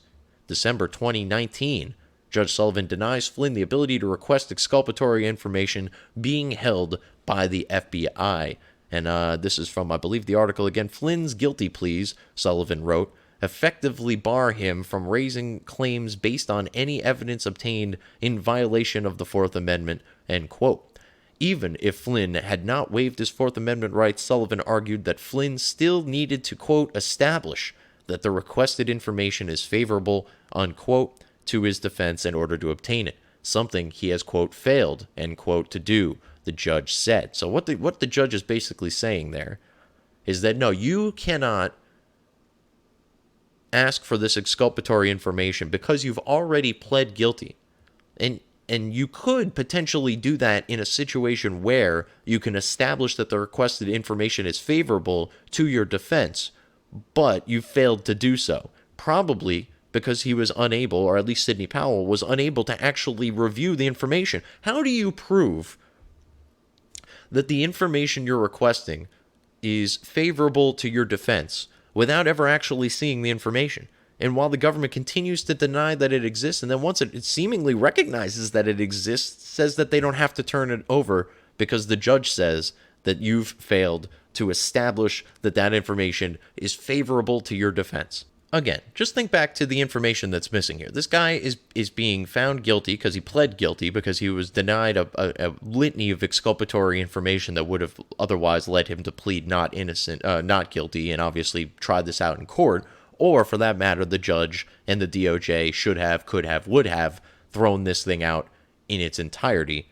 And so there is no transcript of the call. There's no recording of the call. The initial FBI 302, which is supposed to document the initial interview, is nowhere to be found. Neither is the guy who actually wrote it. And oh, by the way, the special counsel didn't actually submit the original 302 as part of their initial case. They didn't provide a copy of the interview or a recording of the interview. Rather, they interviewed Strzok 5 to 6 months after the fact and used that interview as evidence of the interview rather than using the 302. Even the one that was edited by Strzok, they didn't use certainly the original, which is a ghost, as is, again, the guy who wrote it. All of this is not at all conspicuous, and for some reason, we're supposed to be able to press forward with charges against a former national security advisor at this point, a former head of the DIA, and a current 3-star general, Lieutenant General Michael Flynn. This whole thing is just completely backwards. The idea that this should have kept going, there's been at least 20 steps along the way where somebody should have stopped and been like, okay, this is too far now. We've now violated every protocol, every ethic, everything that we can conceivably violate to try to get this guy. We still don't really have any legitimate dirt on him. We're charging him with a lie that isn't even a lie, that isn't material, and that he ultimately pled guilty to, despite the fact that he never actually did any of the things that we charged him with because we pressured him through financial means, through familial means. This is crazy. I mean, God forbid any of this ever happened to a Democrat. It would be scorched fucking earth. Anyway, January 7th, 2020, the DOJ attorneys now recommend up to 6 months in prison for Michael Flynn. Basically, what happened is once Sidney Powell started fighting back, they were like, you know what? I think you're violating the terms of your guilty plea here because, God forbid, you actually dig into this case a little bit and try to prove your innocence after the fact, even though, you did plead guilty, but you pled guilty based on a woeful lack of information because we were super sketchy. And now for looking into our sketchiness, now we're no longer suggesting no jail time as Robert Mueller had we're now looking to give you 6 months in prison. And this happened while Attorney General Barr was the DOJ. So how did this happen? Well, it turns out that some of his underlings took it upon themselves to tell Judge Sullivan that now we're recommending prison time for Michael Flynn. He's violating his guilty plea. He hasn't fully cooperated with us, and he dare try to prove his innocence through his new attorney who finally gives a shit and isn't just going along with everything that we give them and is actually asking a few questions, which is, her job. But so now all of a sudden they're striking back. They don't like that Flynn is striking back, so they're retaliating with the prospect of actual jail time. So Sidney Powell says that's how you want to play it. 1 week later, Flynn moved to withdraw his guilty plea for lying to the FBI, citing bad faith, vindictiveness, and breach of the plea agreement by the government. So he turned their logic back around on them. He said, look, I've complied. Mueller said I complied, sat down for 19 interviews, provided all these documents, provided all of my whereabouts, all of my communications with people on the Trump team. You guys came up with nothing. You're charging me with lies. I didn't even tell. I wasn't even given all this information here. And now that Sidney Powell's asking a few questions, now you're trying to hit me with a prison sentence after I was fully complicit in all this in accordance with my plea deal? No. This is bad faith. This is vindictiveness, and this is a breach of the plea deal. And since I haven't been sentenced yet, I'm going to go ahead and withdraw my guilty plea. 2 days later, Judge Sullivan pushes sentencing back yet again to consider all of this. Then things start to get pretty interesting in February. February 9th, 2020, federal prosecutors proposed delaying approaching deadlines in the Flynn case. Prosecutors argued that Flynn's former attorney should testify after he claimed to receive ineffective assistance from them. And I quote, "The government's request that the court suspend the current briefing schedule concerning the defendant's motion until such time as the government has been able to confer with Covington regarding the information it seeks," prosecutors wrote. So, this is the testimony from Flynn's former lawyers so that the federal government could get an idea of what exactly they were doing for all the money they were charging General Flynn, because it turns out like the new attorney stepped in and is starting to ask all these questions that they probably should have been asking. There's a lot of documents that haven't been handed over to the current defense team that the government would like to see, and that the government feels that the defense has a right to. So there's a lot of stuff going on, a lot of balls in the air at this point. So they're just pushing back all of these deadlines because of all these new complications. The next day, February 10th, 2020, Sullivan indefinitely postpones Flynn's sentencing date after federal prosecutors filed their motion to delay the deadlines. On Valentine's Day of this year, February 14th, 2020, Barr tapped U.S. Attorney for the Eastern District of Missouri, Jeff Jensen, to review Flynn's case. Jensen was assigned to work hand in hand with the lead prosecutor of Flynn's case, Brandon Van Grack. So now the AG has put somebody in place to at least keep an eye on Van Grack and the prosecutor's team and see what exactly you guys doing over here. We seem to notice that Sidney Powell's making a bunch of motions. You guys are doing everything you can to possibly fight them, but in actuality, I think they have a point here. We're going to have to take a little bit of an oversight role in all of this as it breaks out. Then we go a couple months later, April 9th, 2020. Yeah, we're getting close to current day here. Law.com writes this article. Headline: Covington hands over more files to Mike Flynn after inadvertently, in quotes, missing them earlier. The article, it says, reads, "A year after being fired by former Trump National Security Advisor Michael Flynn, lawyers of Covington and Burling revealed Thursday that they recently uncovered emails and handwritten notes that were inadvertently, again in air quotes, left out of a trove of records turned over last summer to his new defense counsel." And I quote, "The court summarily disposes of Mr. Flynn's arguments that the FBI conducted an ambush interview for the purposes of trapping him into making false statements and that the government pressured him to enter a guilty plea," end quote, wrote U.S. Judge Sullivan of the District of Columbia in his ruling.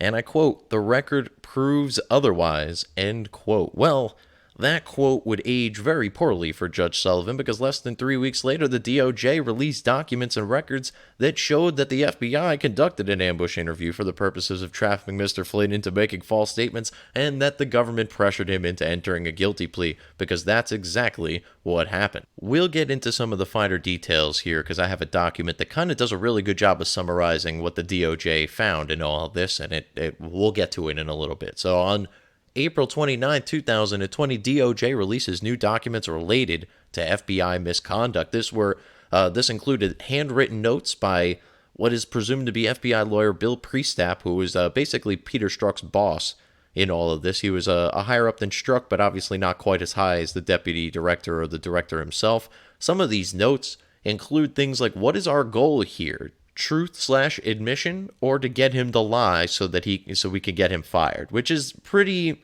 ridiculous of them to put it in the notes there. And now Sidney Powell has come out and said that it was pretty clear when she saw those notes. She actually said this in the Bongino interview, to be fair. Try to source where I can. When she saw those notes, she said it was very clear to her that these notes were being written to the deputy director, who was obviously reviewing the 302s and all the information pertaining to the Flynn interview. McCabe himself set up the Flynn interview, if you recall. He was the one who physically got on the phone with Flynn and said, we're going to send a couple guys over at apparently Comey's request, as he's admitted. And so Powell's assuming that Priestap, in reviewing these documents, is seeing what is happening in this interview and seeing what it was being said to Flynn and what protocols were being violated. And it was like, what exactly is our goal here? We're not even showing them the transcript. We always show people the transcript because we want to use their words against them, or at a bare minimum, particularly when the person isn't a true suspect of an investigation, which he was, despite the fact that they were telling him he wasn't, you would want to use those words against him or try to get him to recall a little bit more about the situation. It's better to, maybe give away a little information in exchange for more information than to just be cautious and not do anything in a lot of situations. So take that for what you will. That said, another thing that came out in all this is that Page told Strzok to just slip it in. You can't make this stuff up, pertaining to a warning that Flynn could be prosecuted for lying to the FBI agents. Now, Comey, or should I say McCabe, also went out of his way to put Flynn at ease. And, that was another thing I wanted to mention to McCabe, too, is that McCabe told, basically, Sally Yates was like, what are we doing interviewing Michael Flynn? And she called Andrew McCabe about it. McCabe was like, oh, yeah, it's too late. I already sent the guys over. So not only did they skirt White House counsel, they skirted the DOJ in some respects there, too, because she's the Deputy Attorney General. You figured she'd be made abreast of something like this. Nope. As Comey said, I just sent a couple guys over.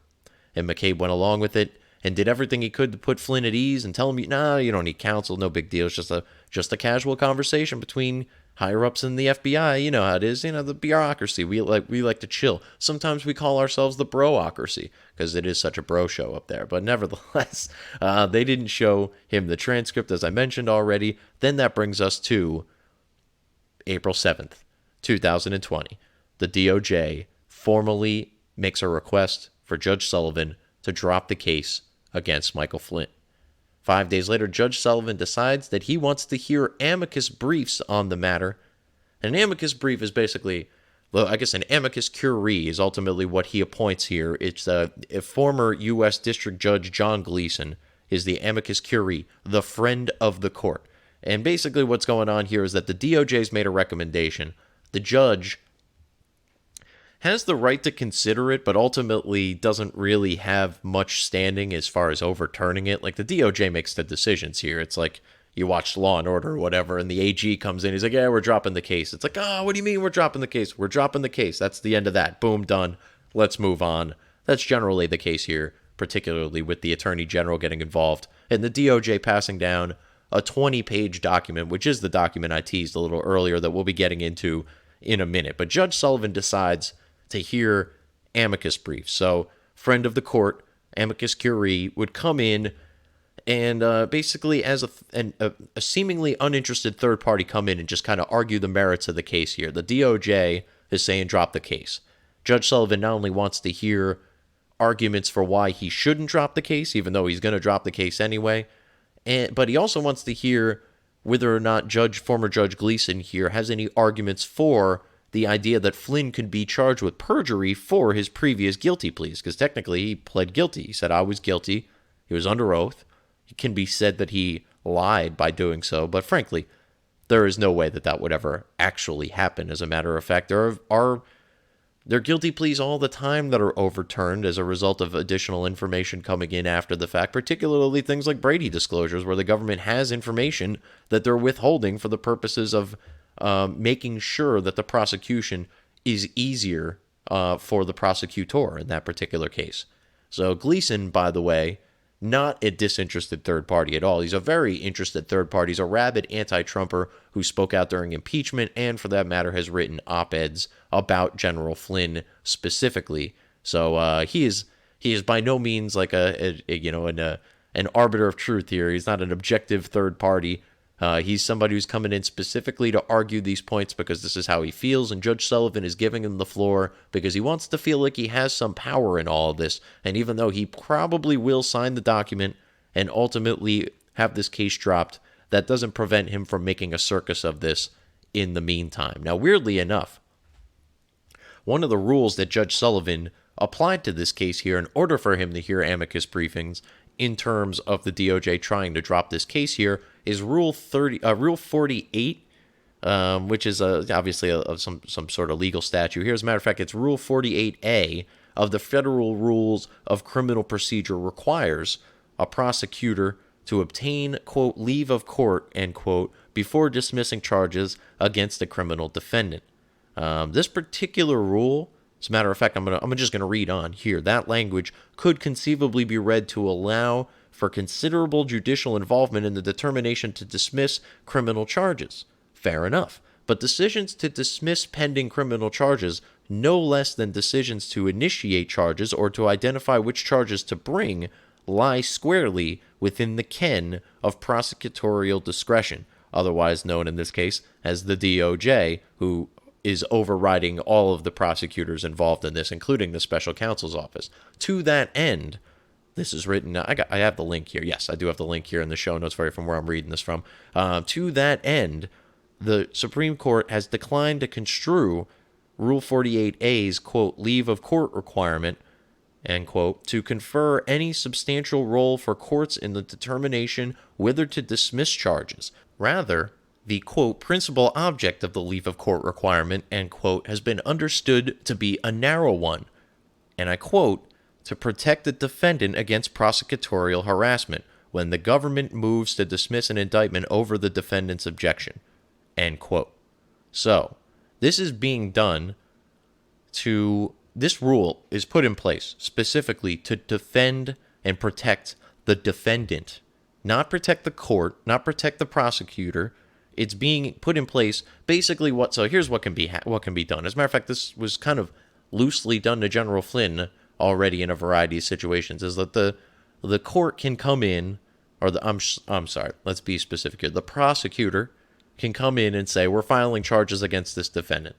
And then what they can do is, after they, make the defendant dance through a bunch of hoops, show up to a bunch of hearings, yada, yada, yada, they say, you know what, we're going to dismiss this charge without prejudice, and we're going to come back potentially at a later time if we gather any information and bring these charges again against the defendant. And they could keep doing this over and over again, causing undue harm to that defendant, especially if he's innocent in all this. The court fees and the hassle and the public shaming that could be, that could result from the essentially the government abusing its power.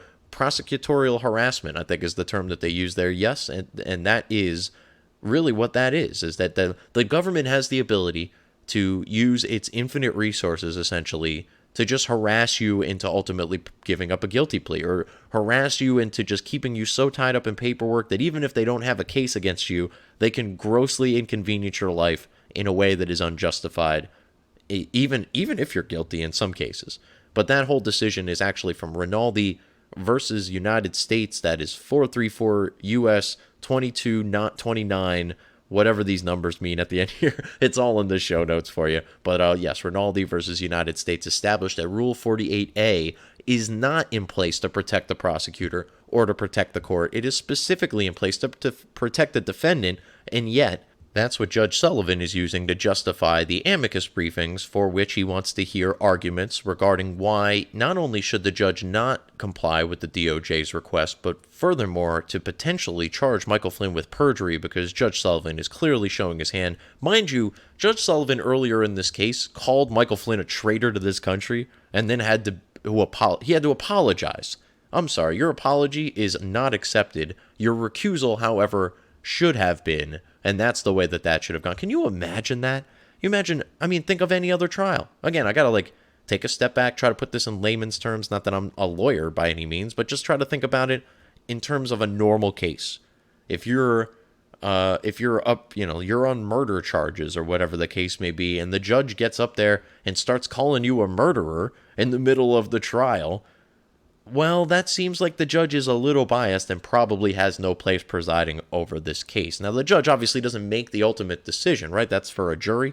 In this case, the judge may very well make the decision, but in a jury trial, for instance, the judge, even if they don't make the ultimate decision, they're not making the verdict. They're not declaring the defendant innocent or guilty. They are still presiding over the case. They have the ability to accept objections or to dismiss them from either counsel.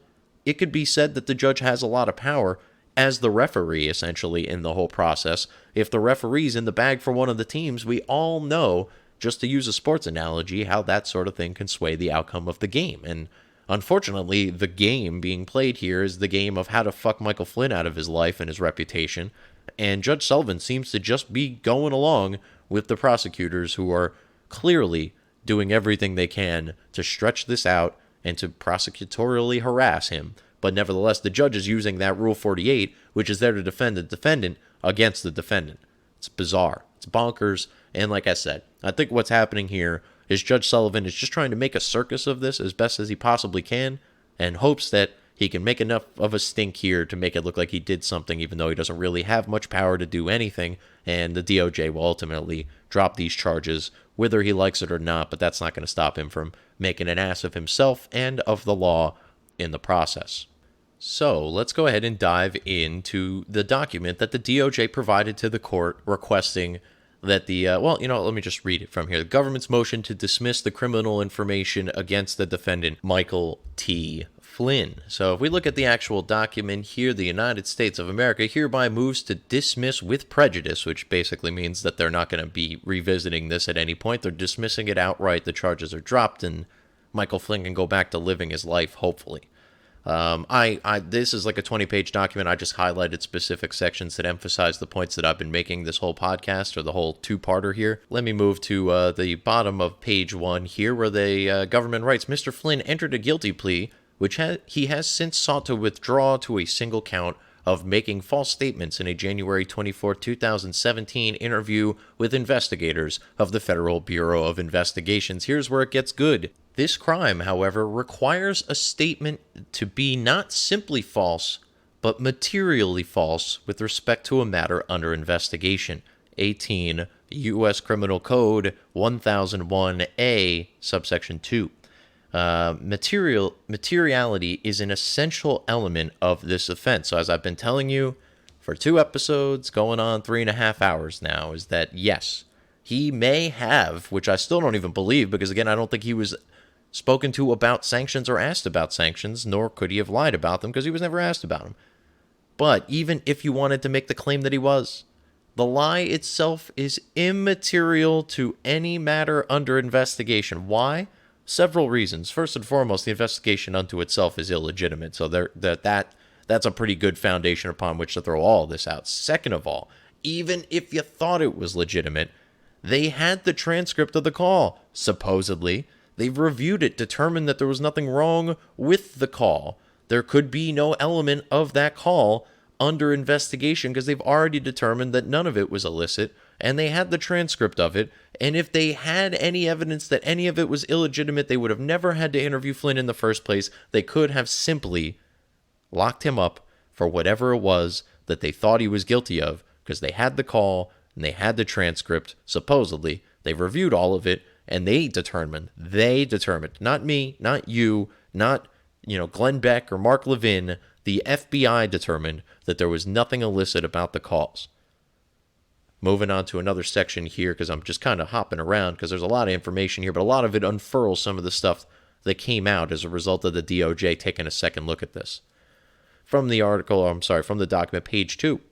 The government has concluded that the interview of Mr. Flynn was untethered to and unjustified by the FBI's counterintelligence investigation into Mr. Flynn, a no longer justifiably predicated investigation that the FBI had, in the Bureau's own words, prepared to close because it had yielded an, and I quote, absence of any derogatory information, end quote. A little bit later on in that paragraph, the government is not persuaded that the January 24, 2017 interview was conducted with a legitimate investigative basis and therefore does not believe Mr. Flynn's statements were material, even if untrue. Moreover, we do not believe that the government can prove either the relevant false statements or their materiality beyond a reasonable doubt, end quote. So what's he saying there? Well, he's telling you exactly what I've been telling you. He's saying that even if it was false, it's not necessarily material, and even if you wanted to believe that it was both false and material, the government doesn't believe at this point, given all the information that they have, that they can prove beyond a reasonable doubt that either of those things are true, that the statements were false and that the information was material to any ongoing matter under investigation. It's pretty damning. It's really, really not good. If you were part of this investigation, that one's got to hurt. So here's some of the factual background here. The FBI opened a counterintelligence investigation of Mr. Flynn on August 16, 2016. You know that. As part of the larger Crossfire Hurricane umbrella. You know that. Into the presidential campaign of Donald J. Trump and its possible coordination with Russian officials to interfere with the 2016 election. You already knew that. Codename Crossfire Razor. That's Michael Flynn. The investigation's stated goal was to determine whether Mr. Flynn, and I quote, was directed and controlled by and or coordinated activities with the Russian Federation in a manner which is a threat to the national security and or possibly a violation of the Foreign Agents Registration Act, end quote. And then they cite the criminal code there. Moving on a little bit later, the FBI predicated the counterintelligence investigation of him on quote, an articulable factual basis, end quote, that consisted of 3 facts. Mr. Flynn's service as a foreign policy advisor to the Trump campaign, his publicly documented connection to state-affiliated Russian entities, and the fact that he traveled to Russia in December of 2015. After approximately 4 months of investigation, however, the FBI, quote, determined that Mr. Flynn was no longer a viable candidate as part of the larger Crossfire Hurricane umbrella case, end quote, and prepared to close the investigation. At some point prior to January 4th, 2017, the FBI drafted a, quote, closing communication, end quote, to effect the termination of the case. And that is see Example 1, Example 3 at 2 FBI FD 302. So that's an FBI federal document 302, which is the 302 I've been telling you about, not on Michael Flynn this time around, but on the interview of Mary McCord that took place as part of the Mueller investigation on July 17th, 2017. Continuing on in the DOJ's document here, this document noted the specific goal, in quotes, and predication for the investigation. It laid out the numerous searches of holdings and investigative steps that had at each step yielded, quote, no derogatory information, end quote, on Michael Flynn. So it goes on to talk about the call itself a couple pages later, and I quote, on January 4, 2017, FBI Deputy Assistant Director Peter Strzok learned that, quote, Razor's closure, end quote, had not been timely executed, and the counterintelligence investigation into Mr. Flynn was unexpectedly still formally open. Mr. Strzok immediately relayed the, quote, serendipitously good, end quote, news to Lisa Page, the special counsel to FBI Deputy Director Andrew McCabe, remarking that, quote, our utter incompetence actually helps us, end quote. You just can't make this stuff up. A couple sentences later, as of January 4, 2017, then the FBI kept open its counterintelligence investigation into Mr. Flynn based solely on his calls with Kislyak, the only new information to arise, determination to close the case.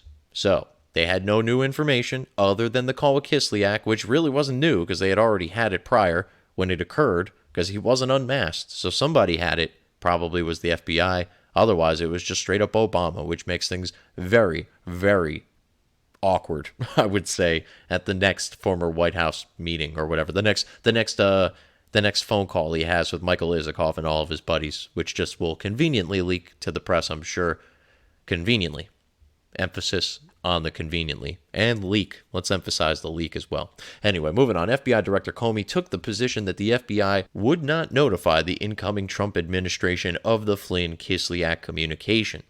Moving on from there, Deputy Attorney General Yates and another senior DOJ became, quote, frustrated, end quote, when Director Comey's justifications for withholding the information from the Trump administration repeatedly, quote, morphed, and end quote, vacillating from the potential compromise of, quote, counterintelligence, end quote, investigation to the protection of a purported, quote, criminal, end quote, investigation. So basically, Yates and other people are asking him, why are we doing this again? Like, why aren't we telling the Trump team? We need to have a pretty good explanation as to why we're withholding information from the incoming administration. And he keeps oscillating basically back and forth between, oh, well, this is a counterintelligence investigation. Oh, there's a purported criminal investigation. He never really says what either are for or about, but he keeps telling them that because he doesn't want to give the actual reason, which is at all costs, Michael Flynn is not allowed to be the national security advisor because the holier-than-thou James Comey and his buddy Barack Obama have dubbed it so.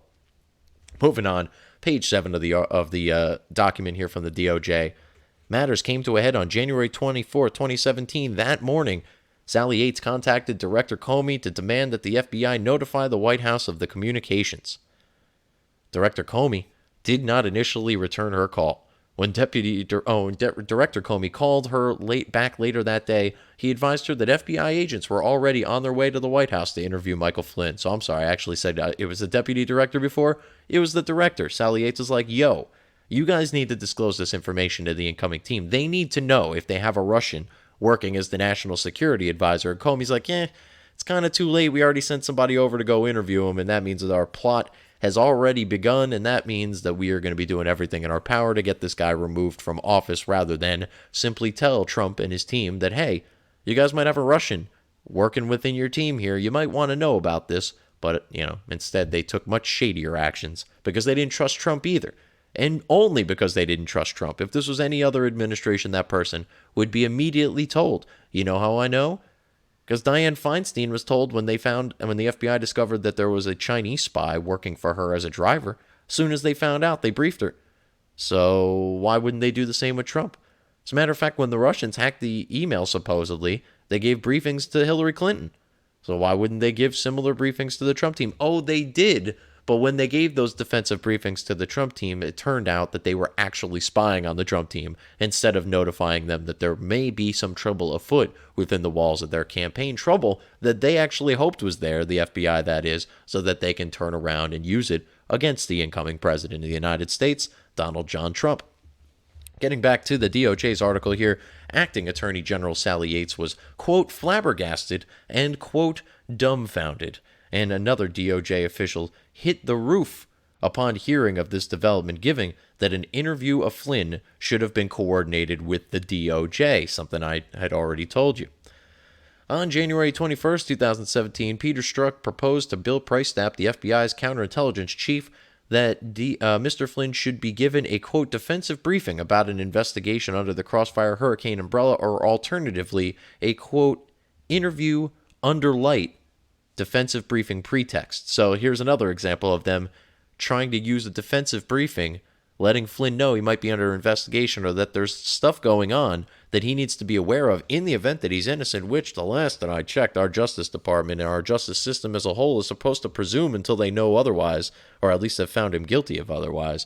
But Mr. Flynn should have been given a defensive briefing knowing that he could be involved in a Russian plot that maybe he's not even aware of.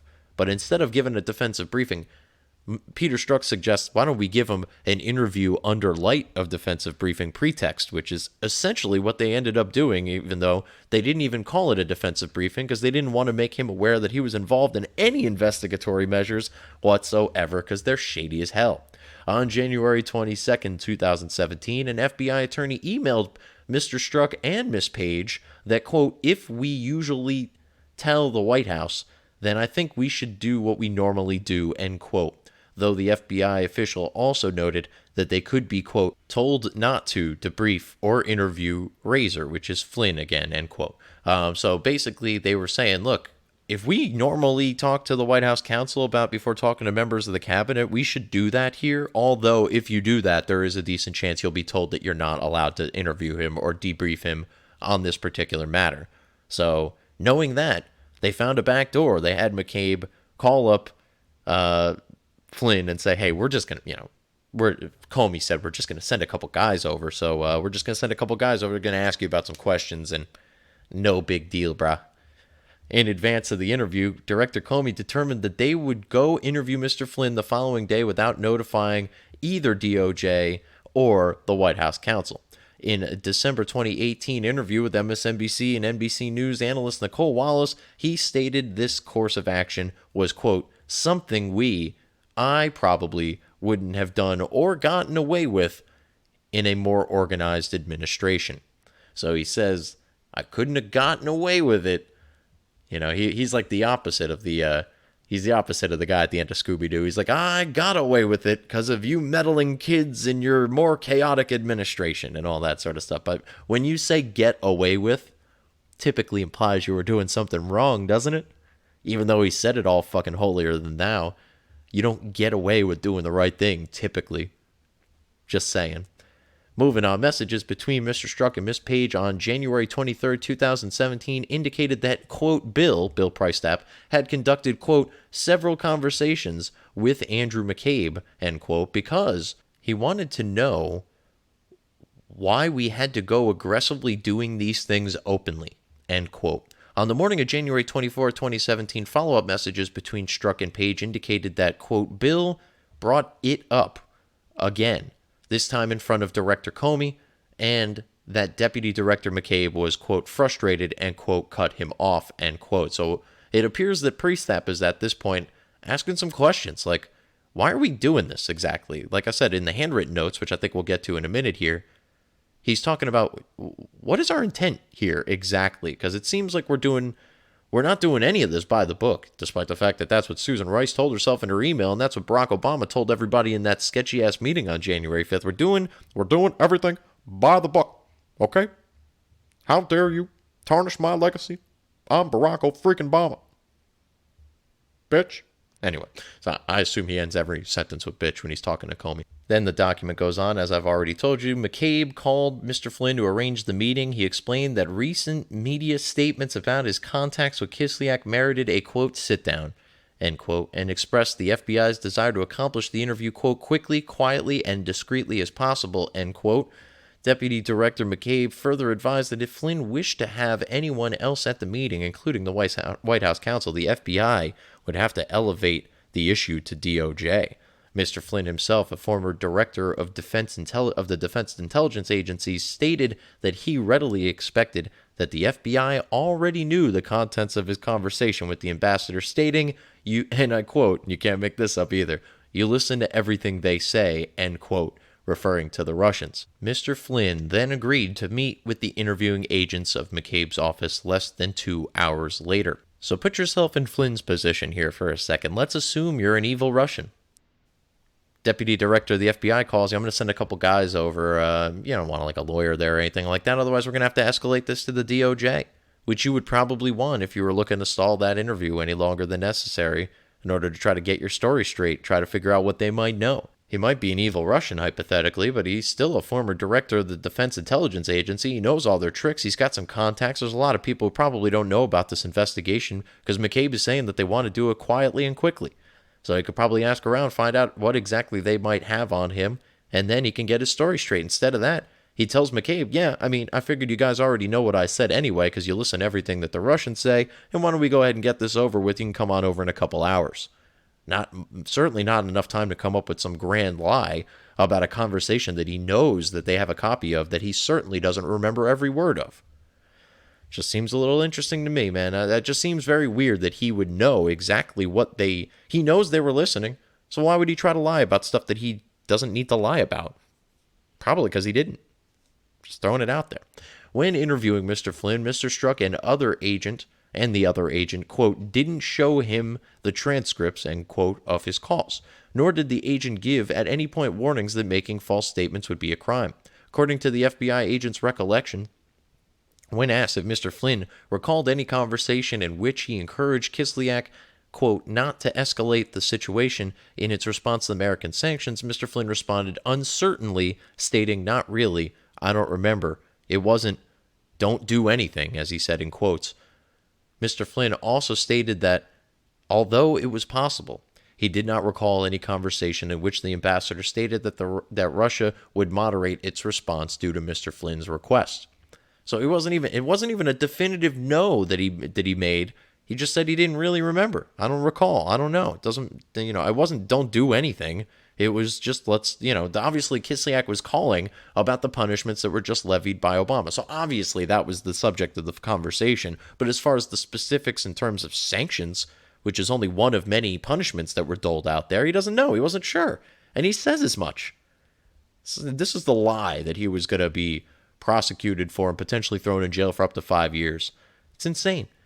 FBI agents reported to their leadership that Mr. Flynn exhibited, quote, a very sure demeanor, end quote, and, quote, did not give any indicators of deception, end quote. But the agents, quote, had the impression at the time that Mr. Flynn was not lying or did not think he was lying, end quote. When Director Comey was asked, based on his evaluation of the case, do you believe that Mr. Flynn lied? Deputy Director responded, I don't know. I think there is an argument to be made he lied, and it is a close one, end quote. Why? What did he see? He wasn't in the conversation. He wasn't there. He wasn't doing the interview, right? There's no interview to be had for him. We don't even know that a transcript or a recording of the interview or of the call existed. All he's possibly working on is Peter Strzok and Joe Pianca's word, and both of which said in their own report that they don't think he was lying to them. So what is Comey drawing a conclusion based on? If he thinks that something went on in that phone call that needed to be dealt with, he had the transcript of the phone call already. I don't know how many fucking times I need to say this. If he has the transcript, then there's no reason for him to not prosecute Michael Flynn based on what he sees in that transcript that he thinks is illegal. There's no need to interview him. Why are you going to ask him about a conversation you already have? Maybe they don't actually have it, as I posited earlier in the podcast. Either way, Jim Comey is just making shit up as he goes along. He's making up protocols. He's making up morals. He's just making up terms. He's making up outright evidence. He doesn't have any evidence of this statement. I don't know. There's an argument to be made that he lied. What argument, Jim? And why is it a close one when your own agents, the ones who actually interviewed him, said that he didn't lie? It's crazy. It's actually crazy. This is their hero, folks. This Danny Tanner looking motherfucker is the hero of the left because he's about as sketchy as any of their other heroes, Obama and Hillary included. Then the actual DOJ document gets into the legal background here, and they mention Rule 48A that I mentioned towards the end of the timeline that I presented. Federal Rule of Criminal Procedure 48A permits the government, quote, with leave of court, end quote, to, quote, dismiss an indictment, information, or complaint, end quote. It is also, quote, well established that the government may move to dismiss even after a complaint has turned into a conviction because of a guilty plea, end quote, in accordance with the United States versus Hector.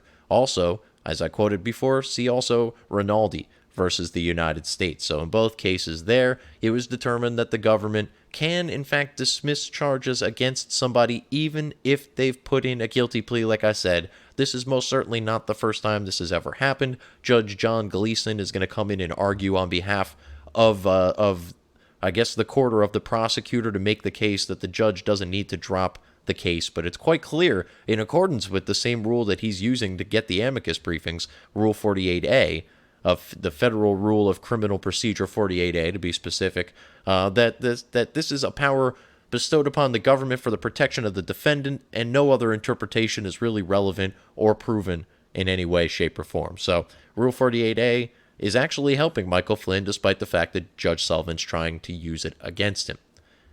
Moving on, a couple sentences later, the document cites United States versus Nixon, which states that the executive branch has exclusive authority and absolute discretion to decide whether to prosecute a case, end quote. So that's worth note there as well. Also, another sentence in a few paragraphs later, nor should a court second-guess the government's conclusion that additional prosecution or punishment would not serve the public interest. So in this case, the government is making the conclusion that additional prosecution or punishment on this particular individual would not be in the public interest, which we know it's simply not. It is the fruit of a poisonous tree that was a corrupt investigation. The lies aren't material, and the guilty plea was not made voluntarily or knowingly. This doesn't cover any legal standard at all. Nevertheless, one. I mean, they keep pretending like this is this ironclad case. He pled guilty twice, yada, yada, yada. There isn't an element of this case that's fucking legitimate from the beginning to end. The investigation was crooked. The interrogation was crooked. The charges are nonsensical. The guilty plea isn't, or the actual charge is not only nonsensical because he didn't lie, but even if he did lie, the lie isn't material about a conversation and about actions that took place during a conversation that weren't illegal to begin with, as already determined by the FBI. And oh, by the way, the guilty plea doesn't even barely meets one of the three standards that are required for a guilty plea to be valid in the first place. So this whole case, honestly, anybody looking at this and thinking that the prosecutor or that the special counsel's office has any legitimate case against Michael Flynn is nothing short of somebody who suffers from the most severe form of TDS, especially if these are people that have law degrees and supposedly have experience in the thing. Again, I don't have a law degree. I have some experience. I read a lot of legal documents. I listen to a lot of lawyers and their podcasts and all that kind of stuff. I'm not a lawyer. I would not be the best representation for you if you were ever found guilty of something and needed good representation. That said, not an entirely unintelligent fella. I can read. I take a lot of interest in these things. I have a pretty solid knowledge base on all this sort of stuff. It's pretty obvious to see that there are legal standards in place that were never met by the FBI, by the special counsel's office, by the prosecutor, and by the court. And yet all of these actions were taken, assuming that all of these things were followed up on and done, quote, laughably, by the book. Then they get into the discussion portion of this document. We're on page 12 of 20, so I should be done pretty soon here. Based on an extensive review of this investigation, including newly discovered and disclosed information attached to the defendant's supplemental pleadings, the government has concluded that continued prosecution of Mr. Flynn would not serve the interests of justice. Couple sentences later, the particular circumstances of this case militate in favor of terminating the proceedings. Mr. Flynn pleaded guilty to making false statements that were not material to any investigation because the government does not have a substantial federal interest in penalizing a defendant for a crime that is not satisfied occurred and that it does not believe it can prove beyond a reasonable doubt. The government now moves to dismiss the criminal information under Rule 48A.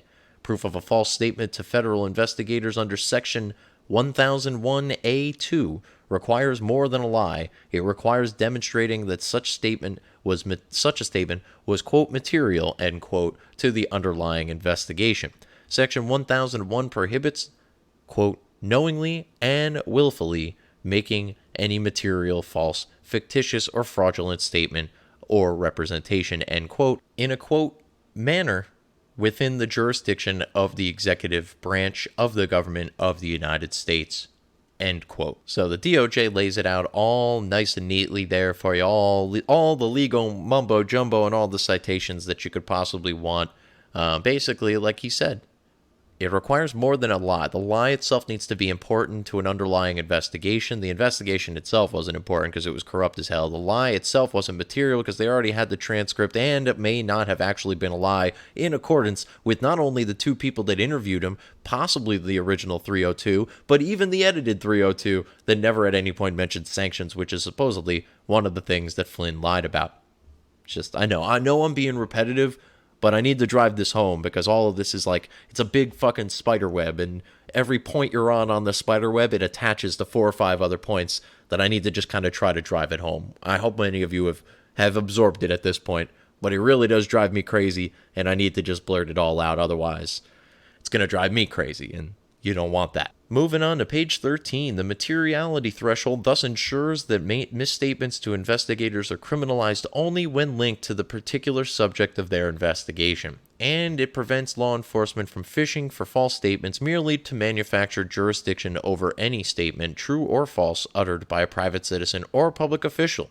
In the case of Mr. Flynn, the evidence shows his statements were not, quote, material to any viable counterintelligence investigation or any investigation for that matter initiated by the FBI. Indeed, the FBI itself had recognized that it lacked sufficient basis to sustain its initial counterintelligence investigation by seeking to close that very investigation without even an interview of Mr. Flynn.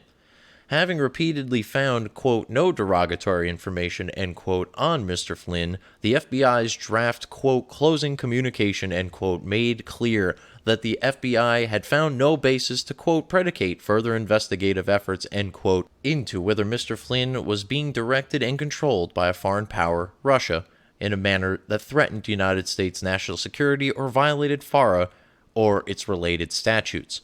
With its counterintelligence investigation no longer justifiably predicated the communications between Mr. Flynn and Mr. Kislyak, the FBI's sole purpose for resurrecting the investigation on January 4, 2017, did not warrant either continuing that existing counterintelligence investigation or opening a new criminal investigation. The calls were entirely appropriate on their face. Mr. Flynn has never disputed that the calls were made. Indeed, Mr. Flynn, as a former director of Defense Intelligence Agency, would have readily expected that the FBI had known of the calls and told FBI Deputy Director McCabe as much.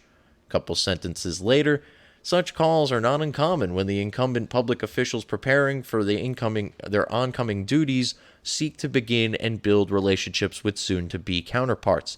Nor was anything said on the calls themselves to indicate any inappropriate relationship between Mr. Flynn and a foreign power. Indeed, Mr. Flynn's request that Russia avoid, quote, escalating, end quote, tensions in response to United States sanctions in an effort to mollify geopolitical tensions was consistent with him advocating for, not against, the interests of the United States. So again, the whole call was on the up and up, wholly appropriate on their face, and for that matter, whatever actions that he took in negotiating with the Russians, trying to get them to calm down a little bit and not over retaliate, not escalate the situation in response to the sanctions. He was, in fact, advocating for, not against, the interests of the United States.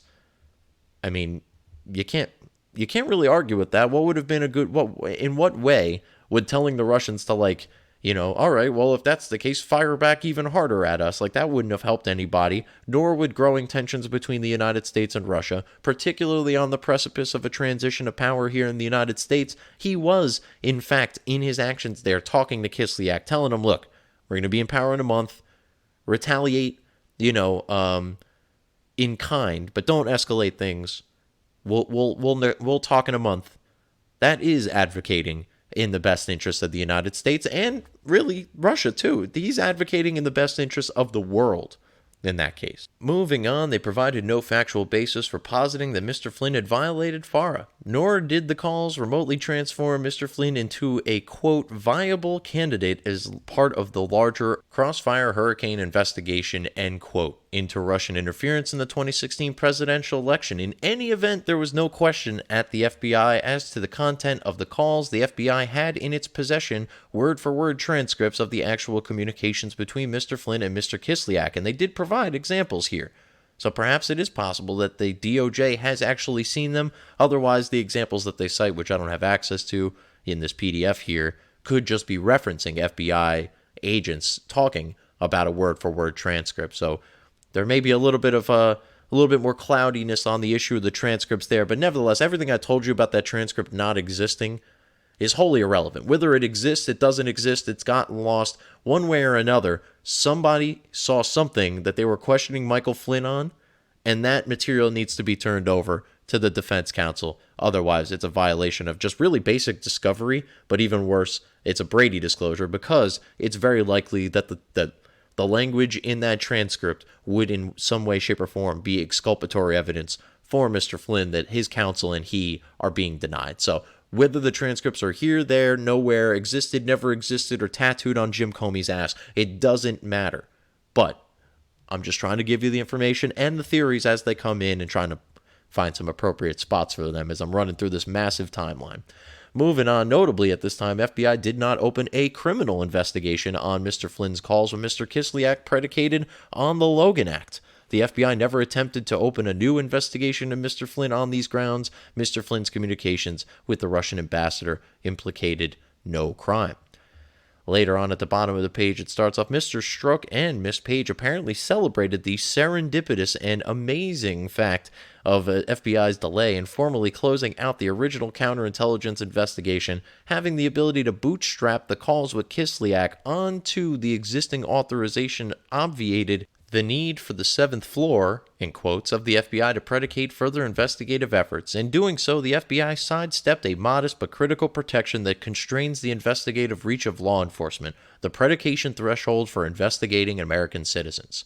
Nor did anything about the statements by Vice President Pence or Sean Spicer in mid-January, weeks after the FBI had resolved to resurrect its dormant investigation into Mr. Flynn, provide a separate or distinct basis for an investigation. Had the FBI been deeply concerned about the disparities between what they knew had been said on the calls and the representation of Vice President Pence or Mr. Spicer, it would have sought to speak with them directly, but did not. Whether or not Mr. Flynn had been entirely candid with the future vice president or press secretary did not create a predicate for believing he had committed a crime or was beholden to a foreign power. The frail and shifting justifications for its ongoing probe of Mr. Flynn, as well as the irregular procedures that preceded his interview, suggests that the FBI was eager to interview Mr. Flynn irrespective of any underlying investigation. As is undisputed, the agents breached the common practice of arranging for the interview through the White House counsel. Deputy Director McCabe effectively discouraged Mr. Flynn from procuring counsel or even notifying the White House counsel. The interviewing agents failed to issue the common Section 1001 admonitions about lying to investigators, nor did the FBI even notify Acting Attorney General Yates that the interview was happening until the interviewing agents were already en route to Mr. Flynn. This gambit by the FBI left Yates flabbergasted and dumbfounded. I know I've told you all this stuff already, but I'm using this as a nice summary, and we've only got a couple pages left, and then we are on our way out the door here now. In light of the fact that the FBI already had these transcripts in its possession, Mr. Flynn's answers would have shed no light on whether and what he communicated with Mr. Kislyak, and those issues were immaterial to the no longer justifiably predicated counterintelligence investigation. Similarly, whether Mr. Flynn did or, quote, did not recall, end quote, communications already known by the FBI was assuredly not material. Under these circumstances, the government cannot explain, much less prove to a jury beyond a reasonable doubt, how false statements are material to an investigation that, as explained above, seem to have been undertaken only to elicit these very false statements and thereby criminalize Mr. Flynn. All right, a couple sentences later, here's the big takeaway. This is the thing that I've said a million times at this point, but here's the DOJ's wording on it. Even if he told the truth, Mr. Flynn's statements could not have conceivably, quote, influenced, end quote, an investigation that had neither a legitimate counterintelligence nor criminal purpose. I mean, that's pretty damning stuff right there. Even if he had told the truth, which is to say that anything he said in that interview was immaterial to any legitimate counterintelligence investigation or criminal investigation, because any investigations that were open at the time on General Flynn were, in fact, illegitimate. Because they were. Because for all the reasons that I've said for the last 3 hours now. All right, moving on. And for that matter, finishing up. This is page 18 of the 20-page document. We're getting close to the end here. Accordingly, a review of the facts and circumstances of this case, including newly discovered and disclosed information, indicates that Mr. Flynn's statements were never, quote, material, end quote, to any FBI investigation. And even if they could be material, the government does not believe it could prove that Mr. Flynn knowingly and willfully made a false statement beyond a reasonable doubt. Based on the facts of this case, the government is not persuaded that it could show that Mr. Flynn committed a false statement under its burden of proof. The FBI agents, quote, had the impression that Flynn was not lying or did not think he was lying, end quote. And the statements in question were not, by their nature, easily falsifiable. In his interview, Mr. Flynn offered either equivocal, quote, I don't know, or indirect responses, or claim to not remember the matter in question, which would obviously make it very difficult to prove beyond a shadow of a doubt. This is now my words, not the DOJ's. Do you have to prove that he made a false statement beyond a reasonable doubt? And if he says, I don't know, or he doesn't give direct answers, or he claims he didn't remember, much like, all of the people that were involved in the Hillary Clinton email scandal, particularly Hillary Clinton herself, I don't know, maybe, I don't recall. Those sorts of answers make it very, very difficult for you to find somebody guilty of making false statements to a federal investigator because they don't know. You can't prove what somebody knows unless you know that they know. And how would you know that they know? And if you knew that they knew, there'd be no point in investigating or inquiring in the first place.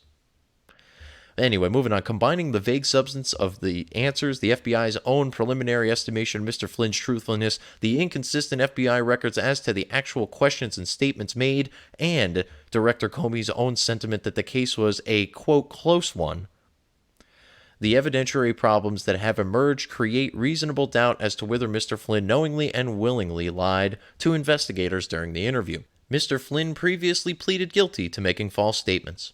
In the government's assessment, however, he did so without full awareness of the circumstances of the newly discovered, disclosed, or declassified information as to the FBI's investigation of him.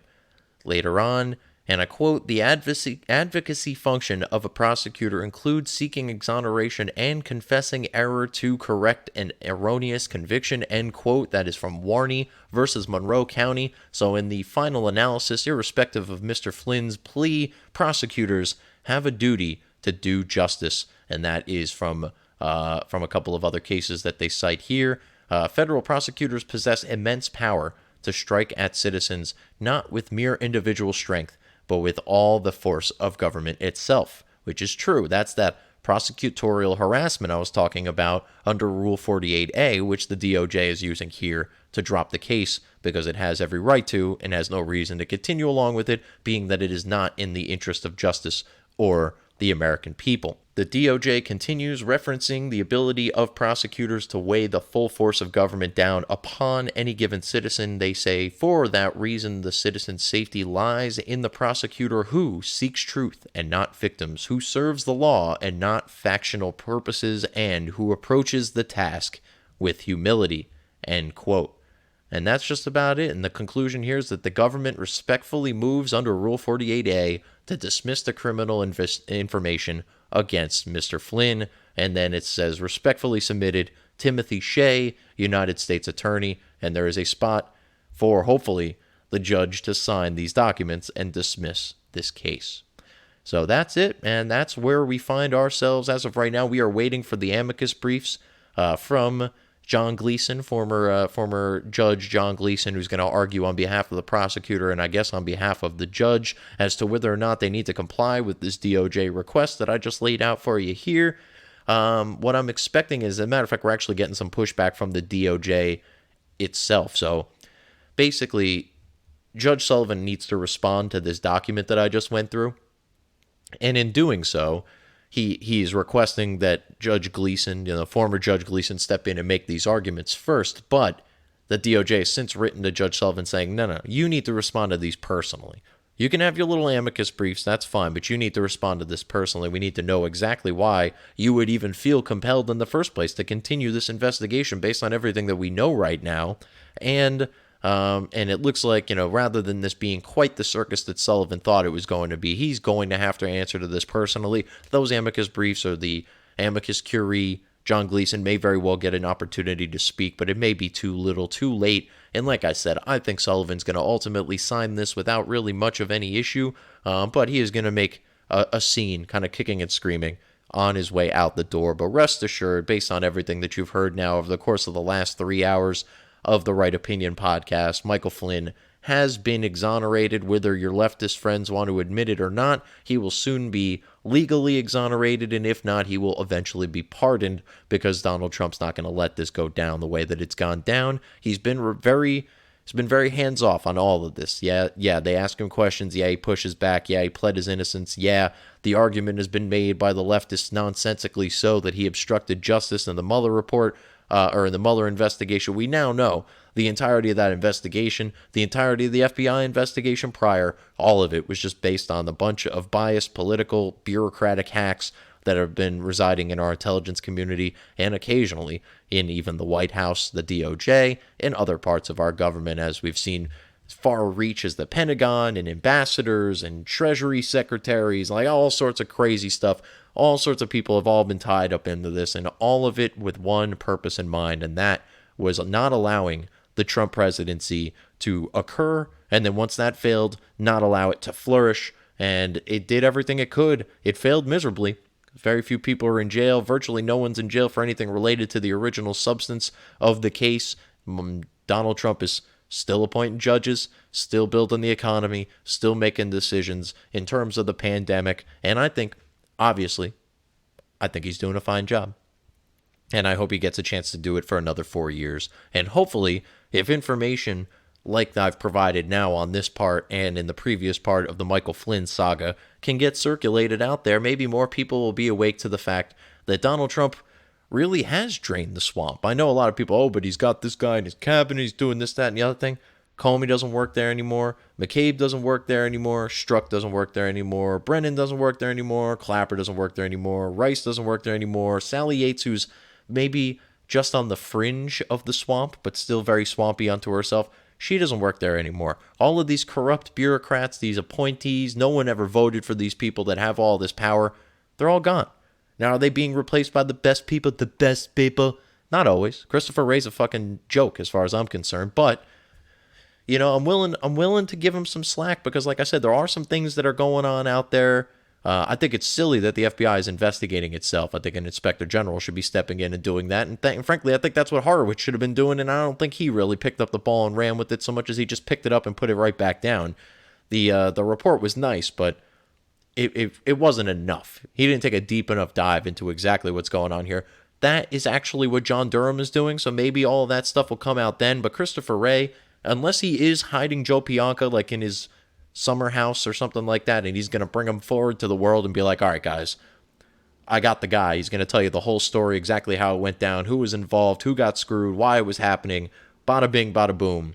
Until that day comes, Christopher Wray is a joke, one of the worst appointees Trump has made, and I hope he gets fired and replaced with General Michael Flynn or a Chris Christie or somebody who will really get in there, dig deep, and find out exactly what happened here, because as of right now, I'm led to believe Christopher Wray is just going to do everything he can to cover up all this sort of stuff. He hasn't submitted the original 302, he hasn't provided the transcripts, he hasn't provided the recordings. All of the disclosures that have come out have been a result of acting Director of National Intelligence Richard Grenell, who is above the FBI, but basically had to go around all of the FBI and all that sort of, and all the other bureaucracies and all the other intelligence communities, being that he overrides all of them, in order to get this truth out to the American people. All of this stuff was on file and sitting around and not being distributed, not being declassified, not being given over to the Defense Council. All of this stuff was on file while Christopher Wray is the director of the FBI. So is he really interested in reforming the FBI, or is he interested in covering it up and protecting our institutions, which frankly don't merit protecting anymore? It's quite clear we need protection from our institutions. So when you got President Barack Obama, and this is actually the last part of the show here, is that mostly because this is a loose end, I can't quite seem to place anywhere in the timeline necessarily. Obviously, it took place most recently, which is why it's at the bottom of the timeline, but you've got this recent call that leaked this conversation with Obama, and he's talking about, there is no precedent that somebody who's been charged with perjury getting off scot-free. That's the kind of stuff where you begin to get worried. The basic, not just institutional norms, but your basic understanding of the rule of law is at risk. And that's what he said. I mean, obviously that's not true. It's also not true that Flynn was charged with perjury. He wasn't charged with perjury. He wasn't under oath. He wasn't on the stand when he supposedly lied. He was being investigated by investigators for the FBI, who, frankly, if he's under investigation, supposed to tell him that if he lies, it could be a crime. They didn't. They're supposed to show him the transcript. They didn't. They're supposed to inform White House counsel. They didn't. They're supposed to have an actual predicate for the investigation to begin with. They didn't. So this whole notion that we need to protect our institutional norms, the fuck out of here, Barry. Go home. Go back to your Mai Tais and Richard Branson. Or, you know what, if you're so brazen about this, instead of having your buddy Michael Isikoff leak a conversation, which is bullshit, it wasn't leaked, it was designed to be released, which is very different than a leak. if you're so, you want to talk out about this, we got a nice seat for you. I'm sure the Senate Intelligence Committee has got plenty of questions for you if you're willing to put up your right hand and swear to it. But I have a feeling you probably won't do that. And by the way, don't you have a law degree? Like, you know the difference between perjury and U.S. Criminal Code 1001. You know how I know that? Because I know that, and I don't have a fucking law degree. This guy's a joke. He was the most incompetent, corrupt president in the history of the United States. And one day, maybe, hopefully, his legacy or whatever is left of it that Donald Trump hasn't completely set on fire will all come crashing down. And heard inside for my second Hulk Hogan reference of the week. I don't think I did one last week, so I got two in this week. But Obama's just, he's mad, bro. I mean, that's what it comes down to. He got caught in all this, and luckily he's got a fully complicit media and an army of, at least 60 plus million sheep that are willing to hop on Twitter and defend every word, until the day that he dies or the day that they die or whatever comes first. He is the golden calf. He is the exalted one. He is Barack Hussein Obama, and God forbid you should ever say anything bad about him. You are a racist. So after these last two episodes of doing nothing but ragging on him and his administration, I suppose I'm like some sort of, I don't know, grand poobah, grand wizard, like all father of Asgard or something. I don't know. I don't know what it makes me, but I'm sure that if somehow a leftist could have actually struggled through all 4 hours of all this truth that they're just hearing for the first time, they probably would assume I'm some terrible, terrible human being, akin to, I don't know, Alex Jones or Charles Manson, because in their minds, those two things are in the same level, which is just bizarre. But they don't live on this earth, folks. They live on an alternate reality, the alternate reality where Hillary Clinton's the president, Donald Trump's in prison, and they've built a 1,000-foot statue in the middle of the country of Barack Obama made out of solid gold that can be seen from either coast while riding, of course, your unicorn. So that's that. That's all I got for you. This is part 2 of Michael Flynn. This is going to be part of a larger Spygate anthology that one day I'll clip together and make one big thing, I guess, that I can release as its own thing somewhere down the road. But this has been the Michael Flynn saga. It's not over yet. Judge Sullivan's still got to have his briefings, and he's got to sign off on this, and the DOJ have to formally drop the charges, which I believe all of that will happen, over the course of the next couple of weeks. But this case, through all the disclosures, the declassifications, and fucking Sidney Powell, man, God bless her. We've found out a lot of it, and it really exposed not just the Michael Flynn case, but really the Russia probe as a whole. And it calls into question every little detail of that entire investigation, because, I mean, look at this, man. Look what they did to a 3-star general. Imagine what they were getting away with Papadopoulos, with Page, with Manafort. These are not guys that had tremendous public standing and were not big deals and don't have the connections and the knowledge that a guy like Flynn had. All of this is hopefully comes crumbling down like a house of cards eventually, and hopefully we're all there to watch it burn and to laugh, and hopefully some justice is done and some of these people are punished for the things that they did, particularly to people like Michael Flynn, who are nothing short of American heroes and patriots, and unfortunately were dragged through the mud by people who just don't have America's best interest at heart. They only had their own reputations, their own legacies, and the deluded notion that Donald Trump as a president of the United States was going to somehow ruin everything, which it probably was for them. It was going to ruin their reputations. I say to people all the time, if Barack Obama was such a great president, how did we end up with Donald Trump? You would think if he was so great, they would have went, we as a country would have went with the candidate that was much more like him. We went with the candidate that was not only the opposite of him, but that vowed to eviscerate everything he ever stood for. So if Barack Obama was such a great president, how did we end up with Donald Trump? Same thing with if Donald Trump is such an idiot, how is he an evil genius who pulled off the collusion hoax? And if Donald Trump is such an idiot, how is he keeps running circles around you, your media buddies, and the entire political establishment? No, not just the Democrats. We all saw what he did to the Republicans in the primary. It wasn't pretty. Some could say it was a murder scene, and Ted Cruz's father probably would agree. Anyway, that's just about it. It's all we got on this topic for now. Anyway, if anything else comes out, it'll come back as a part 3, or maybe I'll tie in some of the Flynn information to a future episode. I'm planning on doing other episodes on Page, Papadopoulos, Manafort, maybe Stone, and then kind of doing one where I go through all of the characters, some of the more peripheral people, the Evelyn Farkases, the Susan Rices, the Joseph Mifsuds, the Joseph Piankas, and kind of touching on some of these players that you don't hear so much about on the news. And then kind of just in the effort of providing as much and as much information as I possibly can in as neat a form as I possibly can. This was the Michael Flynn, Part 1 and Part 2. Stay tuned to therightopinion.podbean.com for more episodes like this. I have another episode coming out next week. It's going to be a little change of course. We're going to go back to coronavirus stuff. It's going to be the war on hydroxychloroquine. Many of you are probably sick to high hell of hearing about this drug, but Trump pushed it. It may work. I'll give you my assessment. I'll give you as much of the research as I can provide.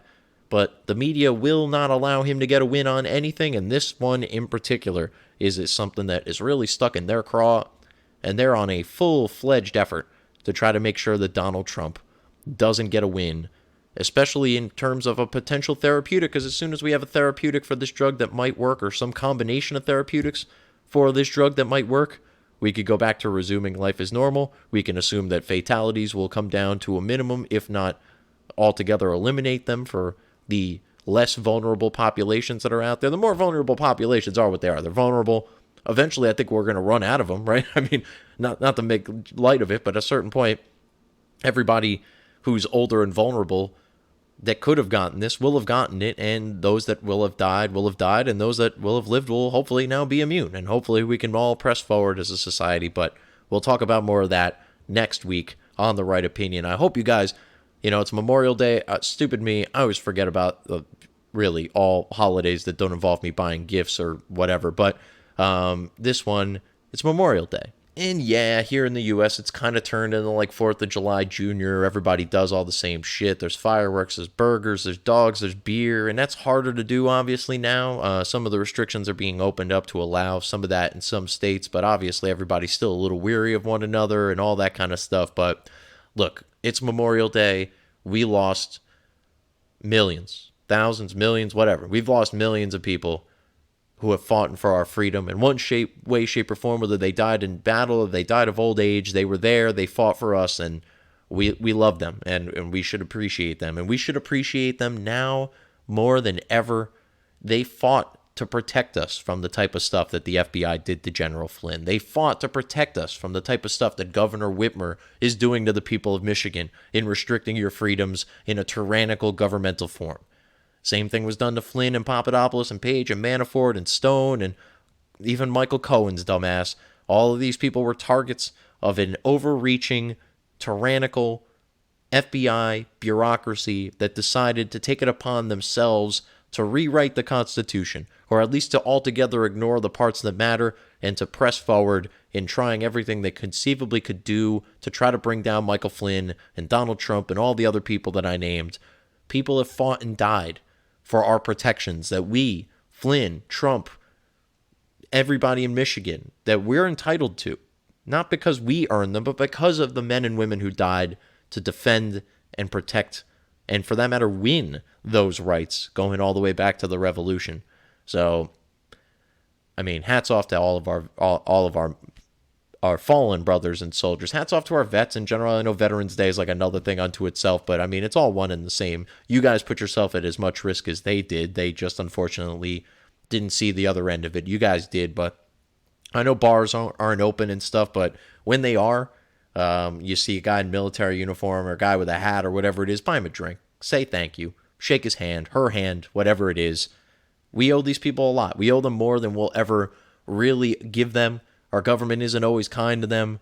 They don't always get all the supports and the benefits that they need and they deserve and they've earned. But it doesn't cost you anything to say thank you. And I think that's something that we should all do. I try to do it. I see somebody wearing a hat or, an old timer wearing his old jacket or whatever it is. Hey, man, thank you very much for your service. I mean, it sounds empty. It sounds meaningless. But if you mean it and you're making eye contact and you say it and you shake their hand, they know you mean it. They know when you mean it and when you don't mean it. And if you mean it, say it, because there are people out there who aren't saying it often enough. So happy Memorial Day weekend, I guess, to everybody. Hope you guys are having a fun and safe time. And thank you for tuning in. Be sure to follow me on Twitter, Parler, Instagram, and Minds. That's at Right Opinion Pod. You can also email the show if you'd like. The email address is therightopinionpod@gmail.com. Be sure to subscribe at therightopinion.podbean.com or iTunes or Google Play or Stitcher. Check out hackerhumming.podbean.com and ratsaladreview.com. And hey, just follow the news. Follow me on Twitter. More importantly, I'm constantly retweeting. I've got a list. I don't know if you guys can view my lists on my Twitter, but I've got one called Not Fake News that has a lot of people that provide information around this case. Lee Smith and Chuck Ross and Molly Hemingway and Sarah Carter and John Solomon and Dan Bongino and just so many. I'm following these people. There's also a lot of really good Twitter journalists that have provided a lot of context here. The Last Refuge, Technofog, Undercover Huber, most of them are on my Not Fake News list on Twitter. And I think you're able to either go in and follow it yourself, or you could certainly see the people I have on it and kind of pick and choose and make your own list if you'd like. But I'd recommend that because that keeps me super informed, and it keeps me on the most up-to-date information as it's coming in, particularly in regards to these cases. Because, look, I love this stuff. I like to go out of my way to read this stuff, but I am not reading court documents as they come out. I need somebody to kind of give me an interpretation or an idea for what I'm looking at. And then I can look at the documents. All right, okay, this is what I'm seeing. This is what this is about. This is why this was released. I need that little bit of context to come before, and sometimes even some explanations afterwards, because again, I'm not a lawyer, but I am able to absorb information when it's provided to me, and those people have been instrumental in providing information to me that I hopefully am passing along to you. Hopefully I'm giving you stuff that's new, but it is at this point in the broadcast that I am obligated to remind you that opinions are like assholes. Everybody's got one, but this asshole has the right opinion right here on the Right Opinion Podcast. I'll talk to you guys next time. Peace!